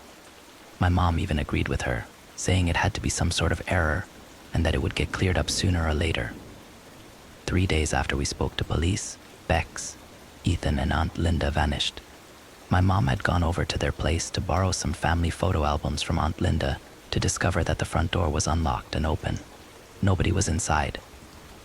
We tried to reach them on their cell phones, but were informed that their numbers had all been disconnected. Nothing was missing from the house. They didn't take any personal belongings. Their cars were in the garage. It was like they just vanished. And they didn't come back. We reported them missing, of course. And a few days after that, the police asked my mom and me to come down to the station. That's when they revealed that they'd run Aunt Linda and Ethan's DNA through their databases and came up with 2 more exact matches, to a Jane and John Doe, whose bodies were found within 50 miles of each other, and the original Jane Doe. All of them died about 5 years ago. Once is a mistake, or maybe a weird, freakish coincidence. But 3 times, the police were baffled. They asked us for all the information we could give them on my aunt's family. They specifically wanted to know what they were doing 5 years ago. All we could tell them is that they'd gone on a family vacation that year and had been gone a week longer than they'd planned. But otherwise, we had nothing useful. It's been a few months since then. The police have no answers for us, and we have no answers for them. I keep waiting for Bex to call or show up, or any of them, really, but it's like they vanished off the face of the earth. The worst part is that there's nothing I can do. I've done so much research to try to find something that can explain what's going on, but I can't come up with a theory that makes sense. Nothing grounded in reality anyway. All I wanted to know is if I'm part Irish, and instead, I ended up discovering that my family isn't at all what it seems. Next story. Skinwalker birthday camping trip. High no sleep. Long lime lurker admirer. First time poster. Sorry in advance if this story is disappointing, because it isn't very well structured. That's because it's true and happened to us last week. I'm not a very good writer, so please bear with me. Nonetheless, we thought you guys might get a kick out of our experience. Wednesday, June 6th, was my boyfriend's birthday. We'd both requested that day off, but hadn't made any actual plans to do anything yet. When I got home from work around 4:30 the day before, he had made a spontaneous decision to go camping right now. There is a pretty well-known camping spot called Grayback Gulch, only an hour away from us Boise ID, and, though I had never personally been there before, he had been there years before with his parents and grandparents, and it was supposed to be beautiful. It is pretty deep into the woods, considering Idaho is primarily a desert, not too far from civilization, and should have been an easy trip. We made a stop at Walmart for last-minute camping supplies, cheap second sleeping bag, dry firewood, food, don't judge us. It was all very last minute, and took off towards the wilderness. We were in a time crunch because by the time we were packed, it was pushing 6 p.m., and we wanted to make sure we got there before sundown to set up the tent. I sent a text to my mom with the location of the campsite and my boyfriend's license plate number, telling her we would be back sometime the next day. She is an amazing mom, but sometimes gets paranoid, and I didn't want her to panic if she couldn't get a hold of us. She would. Unrelated but kind of funny, the last song we listened to before our radio cell service cut out was the front bottom song You Used to Say Holy Fuck, which ends with the vocals trailing off repeating holy fuck. I'm about to die over and over. It ended exactly as we hit the end of cell range, so after that, silence. We laughed about the seemingly ominous warning at the time and obviously kept going. After a relatively quick drive, we started seeing the signs for Grayback Gulch and pulled off into the entrance to the Boise National Forest. The path was closed, with a big no trespassing sign strung across the dirt road. We awkwardly sat for a few minutes deciding what to do. We were both in the mood to camp, and we were already there, but neither of us knew of any other campgrounds in that area off the top of our heads. We were only a few miles from Idaho City, so we got back on the highway and kept going. Idaho City, for those that haven't been there, is more of a tourist attraction than a city. I've actually never been there while it's open, but it's basically one of those charming little historical sites with saloons and blacksmiths and whatnot set up for people to go see what old-timey life was like. There's also a small motel, a gas station, and a ranger station, so we headed to the ranger station for camping recommendations. A few minutes later we hit Idaho City, and I shit you not, read it, the ranger station was closed. There was a piece of paper taped to the door explaining that it was their annual ranger field training day, so all rangers were out doing something else, and none of them would be available that day. Great. The only place that was open in Idaho City was a small market with an older woman working. She was nice enough, but clearly not into the whole tourist scene. We inquired about Grayback Gulch, and she informed us that apparently the bridge leading to that campground had collapsed about a year ago. She told us there were two options: pulling off the side of the road somewhere along the forest by mile marker 31 back the way we'd come, or going about 7 miles further to a place called Bad Bear. We asked which she would choose, and she just said, "Oh." I don't camp here. We were both a little sketched out about the idea of just sleeping off the side of the road, so we loaded back into the truck and headed to Bad Bear. Bad Bear was very small but very pretty. It's not one of those campgrounds with an RV hookup and drinking fountains, pretty much just a dirt patch cleared for a tent. The forest was pretty thick, no hiking trails leading away from the site or anything, just the short path from the highway up to the campground and a nearby narrow stream trickling down the mountain. There were 6 or 7 plots marked for camping. Each one had a picnic table, a fire pit, and a big metal pole with a hook to hang your food away from any bears. As most campgrounds, there was a bulletin board at the entrance reminding campers to pick up their garbage and not leave any fires burning, along with envelopes and a drop box to put in your deposit. It was $15 night for the single plots and $30 night for doubles. As we went up to pay the deposit, we noticed that every single other plot there had a sign saying it was reserved, but by this point it was 8 p.m. and no one else had shown up. There was also a porta potty up by the bulletin board, so I told my boyfriend to go ahead and start unpacking, and I'd meet him back there in a few minutes. When leaving the porta potty, I noticed some stairs that didn't seem to head anywhere, just a few feet away. There did seem to be the makings of what could have been a trail, but after a few feet the dirt path ends.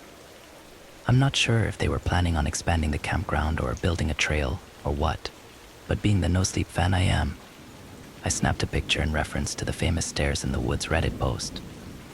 I heard my boyfriend calling for me to come quickly. There was something I needed to see, so I rushed back to our site.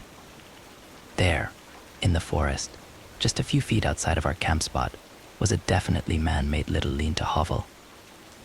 It seemed to be made mostly of bark that had been torn from trees. The hovel was pretty small. You probably couldn't fit inside of it, unless you were a child, but inside there was a relatively deep, narrow tunnel that went down a few more feet. We figured maybe some kids made the hovel when they were here camping at some point, and after they left an animal took advantage of it and burrowed into it to make a home. I thought it was really cool, but it sketched my boyfriend out enough that we briefly discussed moving to one of the reserve spots to be further away from it. We didn't want to risk getting in trouble, so we shrugged it off and finished setting up the camp. I took a picture of the hovel to later show my father, a BLM forestry and fire service employee. We pitched the tent, he chopped wood and built the fire, and we settled in to roast some hot dogs and marshmallows. Now is a good time to mention that I have an eye disease called lattice degeneration. It means I have shitty eyesight to the point where over my life I've squinted so hard the muscles wore thin and tore. That's not actually how it works at all, but it's the easiest way to explain it. So far I've had 2 surgeries for it, which repaired the tears but also made it so my pupils don't dilate anymore. This is only relevant because it's important to know that when it's too bright, or more commonly, too dark, I can't see at all. Debilitating night blindness.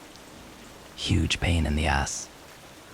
After sitting around the fire for maybe 45 minutes, the sun was falling behind the trees, and I realized exactly how dark it was going to get out there in the middle of nowhere. I nudged my boyfriend and told him that we probably had about 15 minutes before I go almost completely blind. Flashlights help, but not very much, because my eyes suck at high contrast lighting situations like that, so we both realized I'd be depending on him a lot if I needed to get up to go to the bathroom or anything. We sat and talked and ate for a while longer. I'm not sure how much time had passed, but I know it must have been about 11 p.m. now. We were getting to the point where neither of us were really tired, but it was now completely black out, and we should probably turn in soon. The fire was slowly starting to die down. I looked at him sitting next to me and realized he was staring intently into the woods, in the direction of our tent. I tried to follow his line of sight, but couldn't see anything past 2 feet in front of me. I pulled on his arm, asking what he saw. Without breaking his stare, and in classic horror movie fashion, he calmly said nothing. There's nothing, but kept staring. It was at this moment we both noticed how silent it was. There were no bugs, no crickets, no owls or frogs, just the quiet babbling of the stream nearby and deafening silence behind it. I pulled on his arm again. Seriously, what do you see? It was then I noticed that he wasn't staring at our tent. He was looking right past it, to the hovel. This time he stayed quiet. He is an experienced shooter and had his gun on his hip in case of bears, but sitting there in the blackness I felt like a sitting duck, getting more nervous by the second. I kept nervously looking in the direction he was trying to see anything, to no avail. He stood up and tried to brush it off. "It's just so quiet," he said. "I really don't like that hovel." I thought I heard something moving. For some reason, this calmed me down a little. The idea of a raccoon or deer being nearby was comforting compared to the absolute silence. I told him that whatever lived in the hovel was probably just returning home for the night. I meant it to be sweet, but I don't think he saw it that way. I tried starting up another conversation about something else, but after a few minutes he was staring intently again, scowling. Finally, in a quiet voice he asked, "Would you be mad if we left?" ... left. Like pack up and drive home? Yep. Now? Yep. At this point, my heart was racing. I had no idea what he saw or thought he saw in the woods. And if anything happened and he took his gun and went to check it out, I would be sitting on a stump in the open, completely blind. I told him right now, I can't see. I need you to see for me. That means I'm completely in your hands right now. If you think there's something out there, I have to believe you, because I don't know. So if you think we need to leave, we should leave. He handed me a flashlight and grabbed my hand, slowly leading me over the rocky terrain. We gathered up our food garbage, snuffed out the fire, and started packing.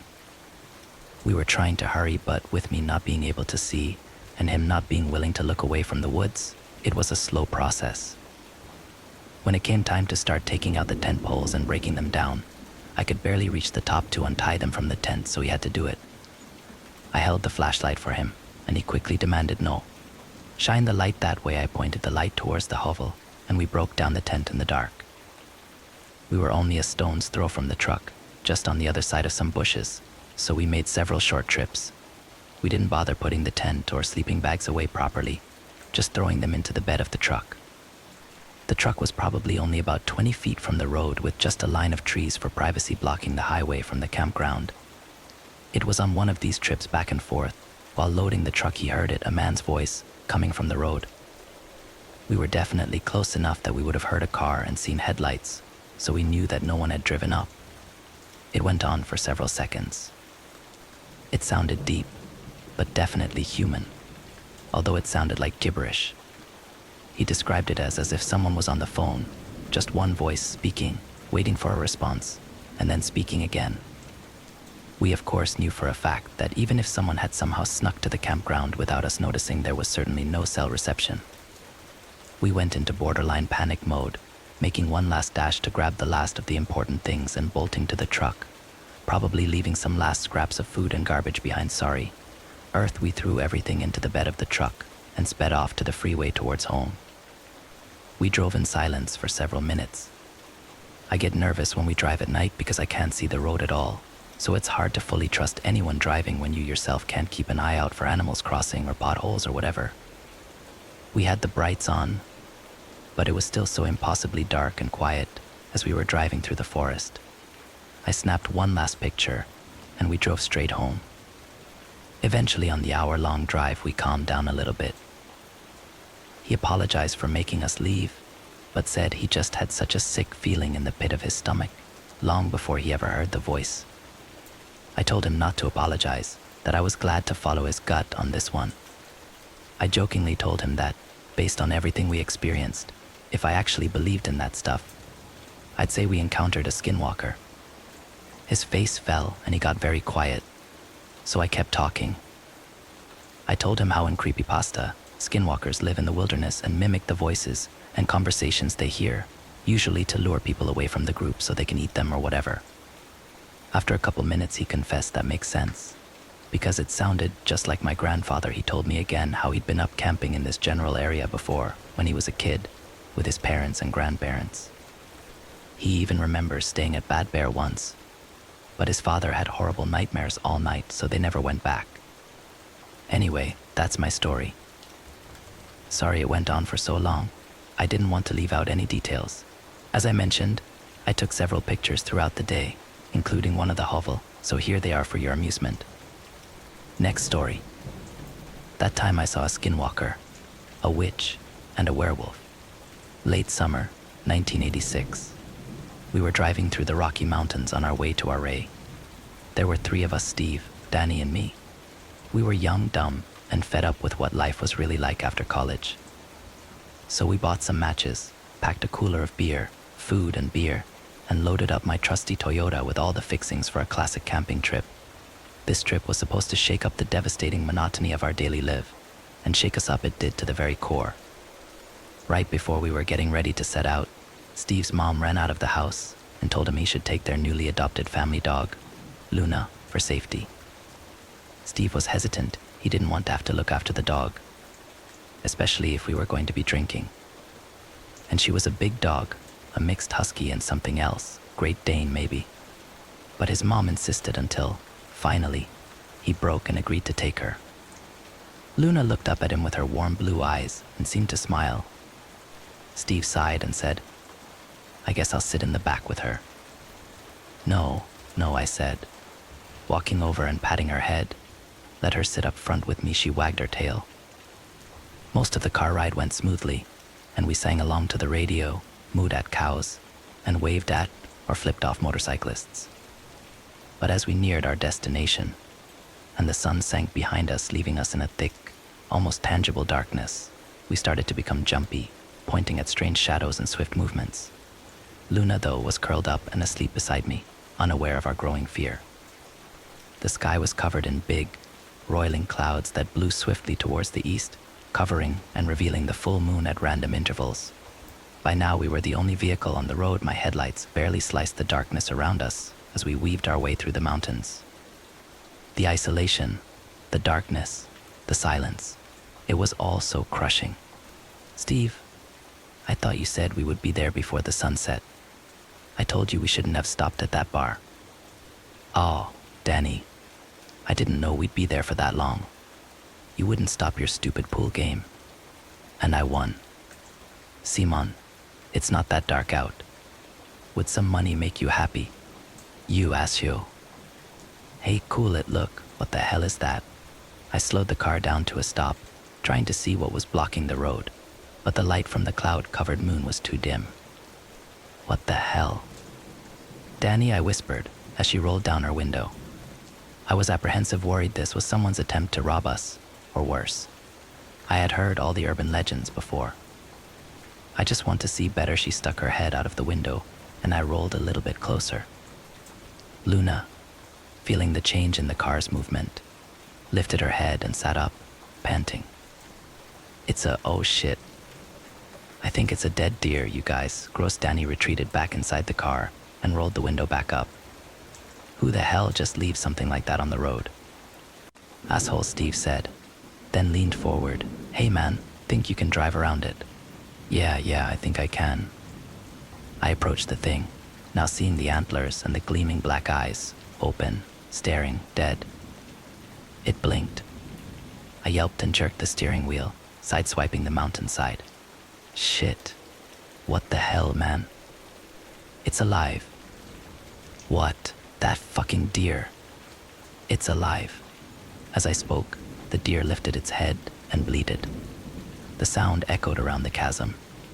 We all jumped and watched as it pushed itself up until it was standing on its hind legs, like a man, but uncanny, grotesque. Mesmerized, we sat unable to move as the thing walked over to us, slowly, decidedly, as if walking on two legs was a thing this deer did often. It leaned down next to Danny's window, its face so close to the glass that steam from its nose fogged it up. A low noise rang out through the car. Luna was growling, her hackles raised, crouched in the seat next to me. Bang. The thing rammed its head into the window.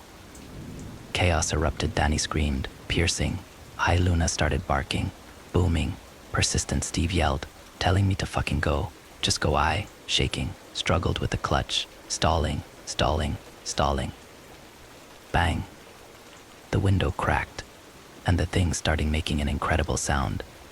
It sounded like a weird screeching, guttural form of laughter. Finally, the clutch caught, and I sped the hell out of there. I checked the rear view and saw the thing, standing on two legs, looking after us. Suddenly, it leapt forward and began running after us. It ran on two legs instead of four, and it was fast, so fucking fast. I drove as fast as I could on that winding mountain road, but despite my speed, the thing still caught up with us. It tapped its antlers on my window and screeched that weird laughter again. Then it pointed in front of us, bared its teeth, and stopped. The abruptness of how quickly it disappeared caught me off guard. Watch out. I snapped forward, and what I saw made me slam on my brakes. A house. A fucking house. In the middle of the road. I guess it was more of a cottage or a hut. But there it was, clear, vivid, in front of us. Danny was audibly crying in the back seat, repeating, "What the fuck," over and over to herself. Steve was breathing heavily, like he had just run a marathon. Luna was whimpering beside me and scratching at the window. Nausea enveloped me, made worse by the vibration from my pounding heart. Seriously, what the fuck is going on? I think I'm going to puke, man. Don't fucking open that door. Just back up, turn around, man. Let's go back. Towards that ... thing. No fucking way, man. Well, if you didn't fucking notice, there's a goddamn house in front of me. Just drive through it, Simon. No. Danny, calm down. It's okay, we're okay, we'll be okay. Danny simpered and started sobbing again. Shut the fuck up, Danny, please. Guys, look. Oh God. The house, it was spinning, slowly, and stopped when the front of it pointed directly at my car. The door to the house slammed open, emitting a sound like a gunshot. A single point of light emerged from the darkness inside the house. A candle. And holding it up was a figure, stooped over, covered in what looked like blackened rags. It began to approach us, lurching forward swift, then slow, then swift again. It was making this eerie deep staccato sound. Are you for real right now? Steve was leaning forward, peering out the windshield. Let's go. Reverse. That thing is behind us. Run it over. Look, Danny screamed. The stooped figure was now running at full speed straight at us. It slammed onto my hood, and we could finally see that it was an old woman, covered in wrinkles, completely bald, with sharpened yellow teeth. She was moaning and moaning. She crawled up the hood, opened her mouth, and licked the glass, leaving a trail of blood-colored saliva. Luna went wild, barking, foaming at the mouth, throwing herself at the door. Please, please, please, please, please. Back up now. I slammed my foot on the gas, but my tires made a sickening sound, and the smell of burnt rubber slipped into the car. It's behind us, it's fucking behind us. I turned back to see the deer's head, teeth still bared, peering at me from the back window. Shit, fuck, what do we do? What do I do? Luna. No. With a final lunge, Luna forced the door open. It sounds shocking, but she was such a large dog and strong.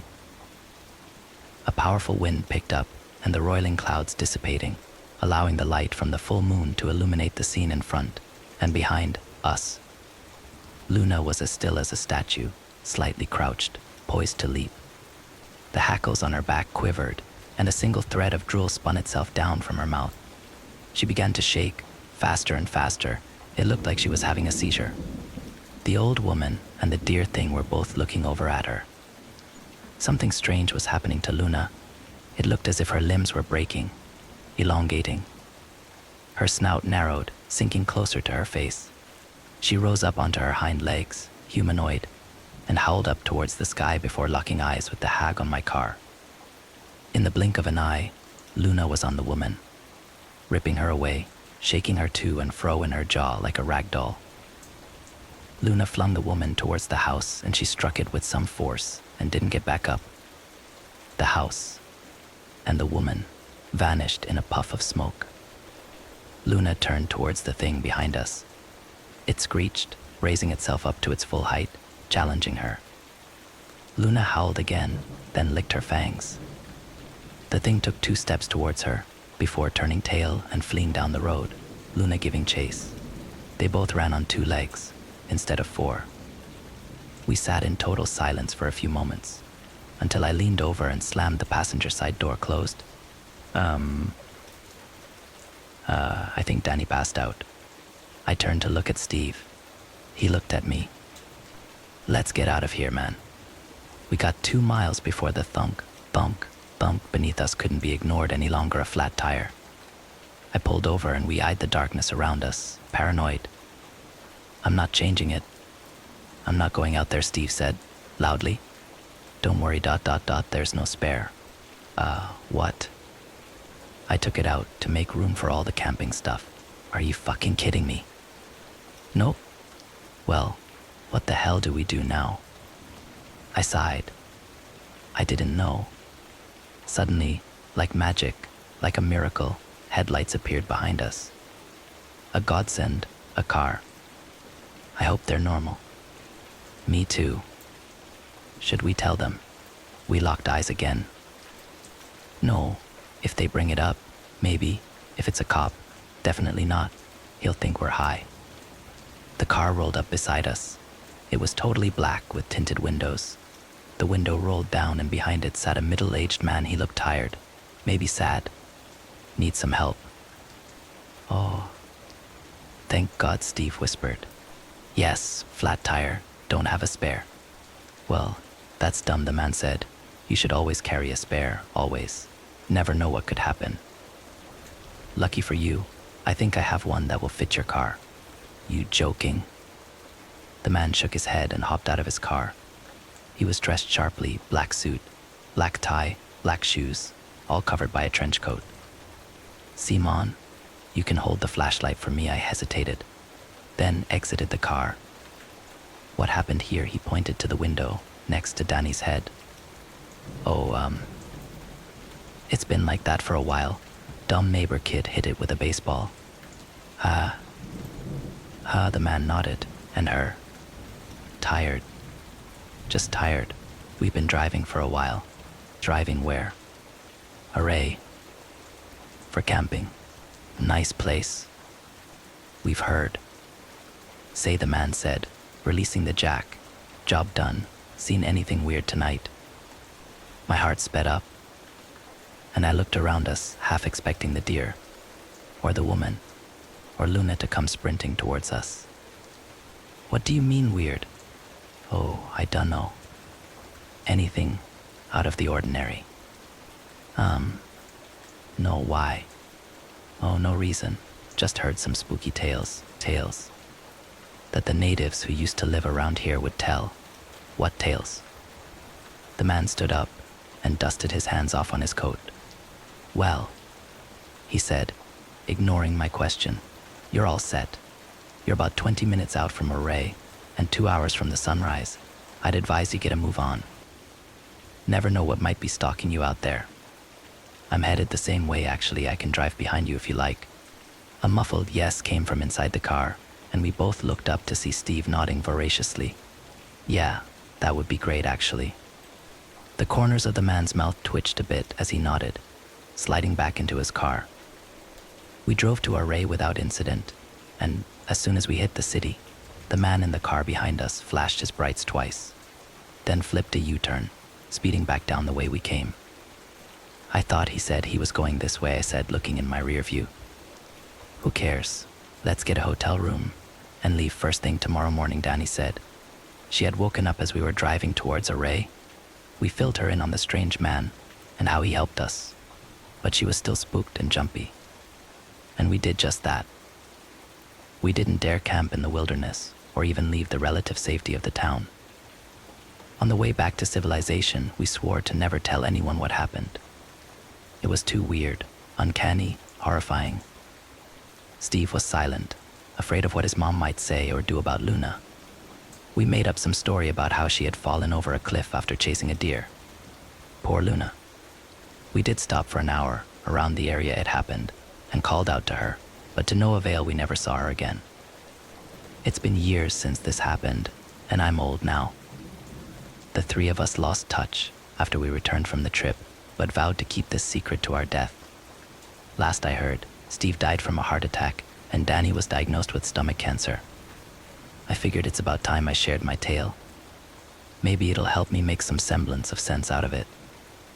In the end, though, I don't know if those ... things were protecting us from her, or if she was protecting us from them.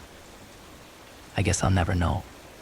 Sometimes, late at night, when I hear howling, I like to imagine it's Luna, out there, somewhere, running free in the wild. Next story. My final call as a police dispatcher has scarred Maine. I'd worked as a police dispatcher for 9 years of my life. It's a career that takes a level of mental fortitude that I don't think many possess.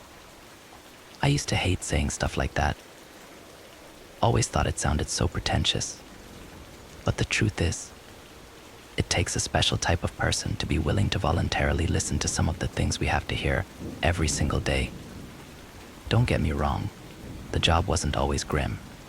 And it even had its decent moments. I've got enough decently funny, drunk, 911 call stories to last me several lifetimes, though the reality of the job was usually far darker. I understood that, though, and felt that I was more than equipped to deal with anything the job could throw at me. I was right for a while. For years I had answered every call, always able to keep a steady head despite being faced with some horrific situations. My confidence in my ability to handle the job unwavering. Until the final call I ever took as a police dispatcher. I glanced at the time displayed at the corner of my computer screen. 11:43. I yawned, leaning backward in my chair with my arms extended as I stretched my back. I'd been at the desk since 3 in the afternoon, answering calls and dispatching officers as they were needed, which wasn't very often in this town.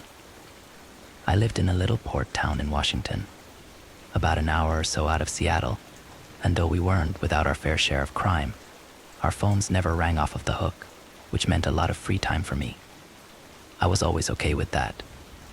As soul-wrenching as many of the calls could be, moments of respite were always more than welcome.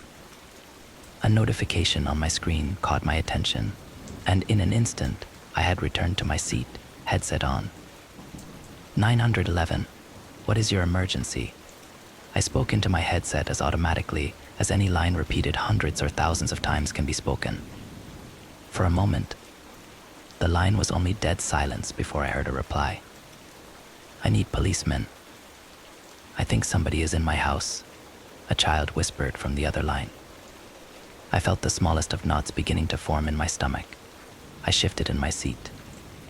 Do you know your address? I asked, adopting a firm but lighter tone in response to the caller's age.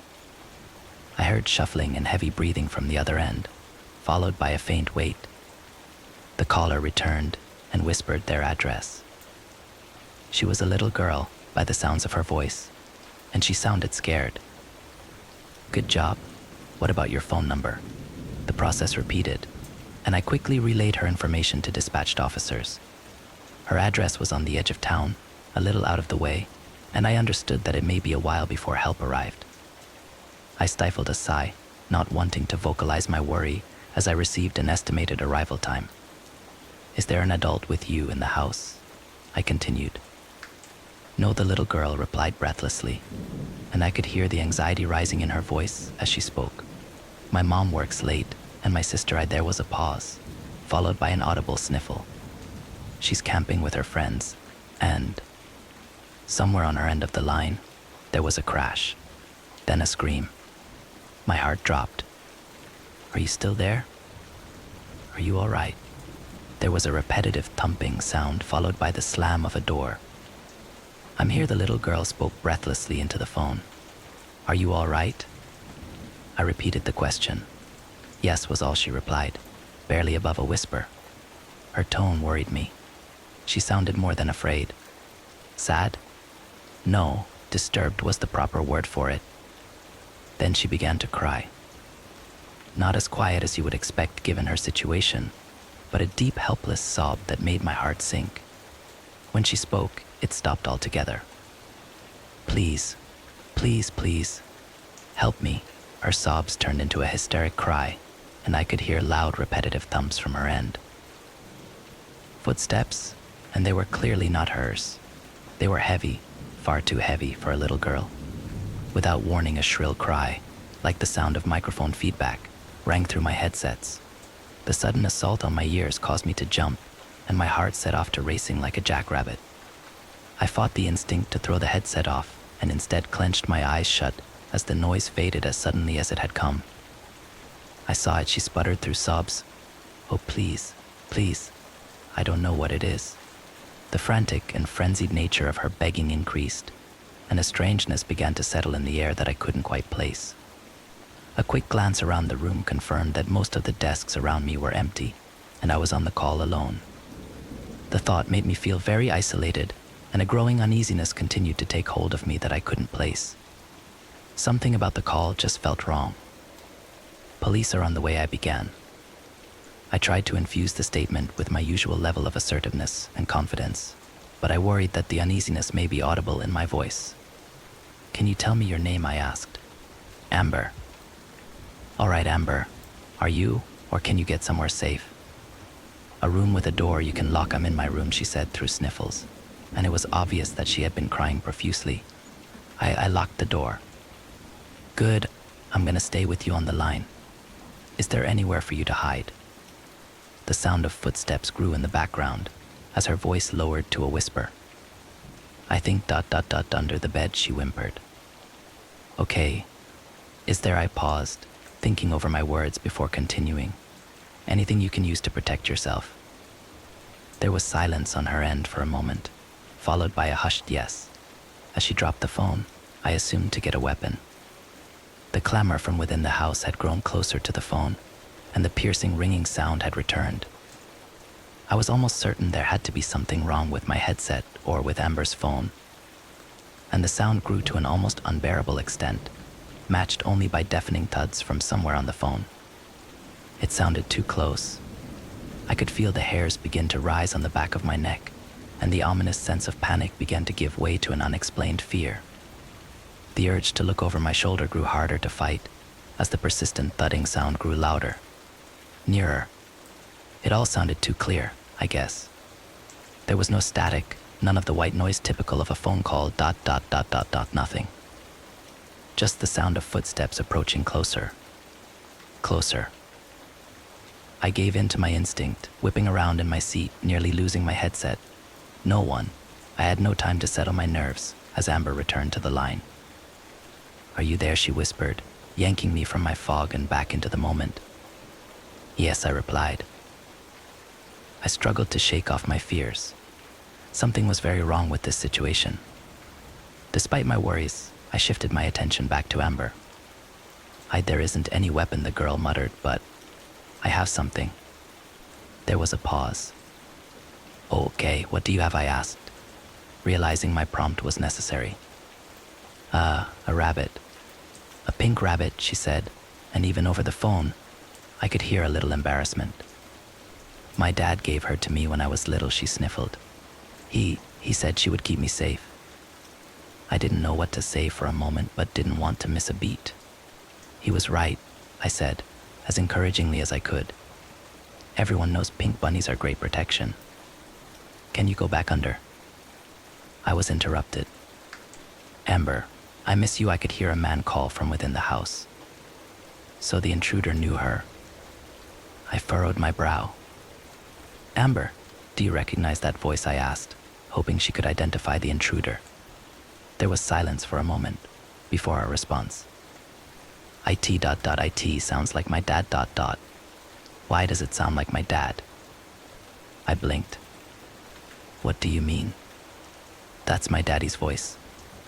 "Why does it have my daddy's voice?" I didn't know how to respond to that. Hell, I didn't know what to think about. Had his voice? Before I could ask what she meant, we were interrupted by a sound.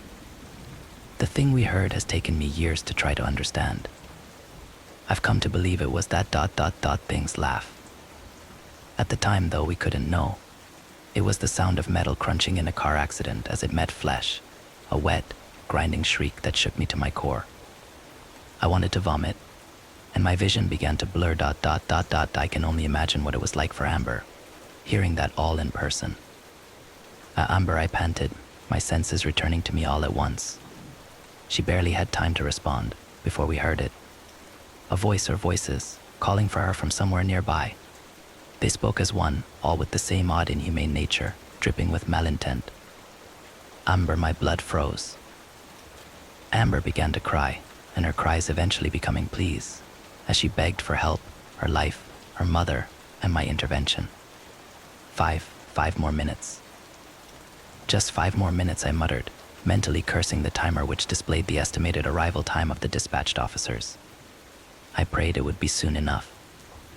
"It's ... outside ... the room," she whispered, her voice one of utter panic, before breaking into a quiet sob. I silently swore under my breath. "Amber, I need you to hide right now, if possible. The police are 3 minutes away. Stay as quiet as possible." There was no response, but I assumed from the shuffling sounds I could hear that she had gone back under the bed. For a few moments there was silence, then Amber spoke, and my heart dropped. "I'm going to die." "You are not going to die, Amber," I began, worry now audible in my voice. "I promise." I ... It's reaching under the door. I ... Oh my God," she muttered. There was a crash, louder than before, and Amber began to shriek. The noises continued, and it began to dawn on me what I was hearing. It was breaking down the bedroom door. Amber's screams had devolved into horrified babbling and pleas for her life. whatever was on the other side of the door. Her screams were soon drowned out by the same noise as before, that sick fucking laughter. "What are you?" Amber shrieked, loud enough to make my ears ring. "Please, what are you? What are you?" it mocked, in a voice that was some sick parody of Amber's. Panic gripped me as I glanced back at the corner of the monitor displaying the dispatched unit's arrival time, 1:36. "Please God, let it be soon enough." "Amber, are you there?" I called. "Amber."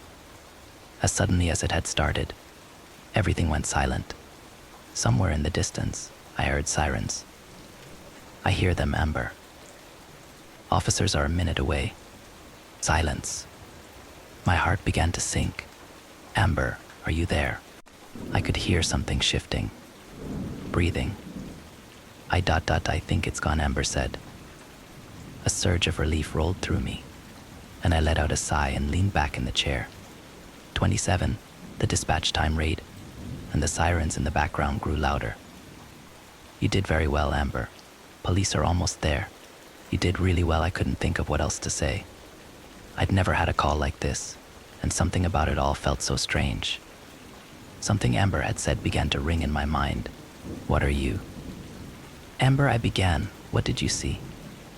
I was met with silence. "Amber." Amber began to laugh.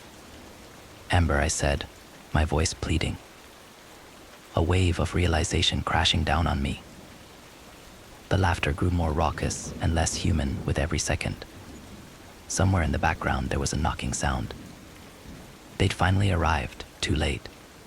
I asked the only thing I could think at the moment: why? The laughter stopped abruptly as the thing on the phone spoke. IT ... was fun. There was a click, and the line went dead. The house was empty when officers arrived. No signs of forced entry anywhere, except the door to Amber's bedroom, the bottom of which had been torn away by something leaving a wide space to crawl beneath. And Amber ... what was left of her decorated the room. Whatever had been there left nothing behind to identify it, only carnage. The case was never officially closed, and everyone had their theories as to what had happened that day, ranging from serial killers to a bear attack and everything in between. The call was never made public. Not my decision, but not one I necessarily complained about either. I never want to hear that recording again. I put in my 2 weeks' notice that same night, though I never returned to work after that day. I'd been content to try and forget about that call. As callous as it may sound, I was content trying to forget about Amber. To forget ... whatever I had spoken to on that phone. But I don't think it's done with me. Last night I dreamed ... had thought I was dreaming the sounds of footsteps running throughout my house, as something screeched and laughed and mocked me just outside my bedroom door. I stayed in my bed long into the morning despite the sounds having stopped, paralyzed by a mixture of fear and confusion, until eventually I convinced myself to leave the bed. I crossed the room, cursing every creak the floor made under my weight. I lowered myself to the ground, holding my breath as I peered under my bedroom door.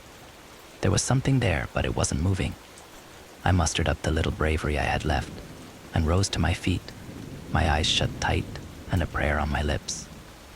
I pulled open my bedroom door slightly and stuck my head out just enough to see what lay outside. I stifled a gasp, and tears flooded my eyes as I bent over to pick up the object. Placed right outside my door was a little pink bunny, covered in dark stains. From somewhere within the darkness just beyond the bedroom door, Amber's laughter echoed.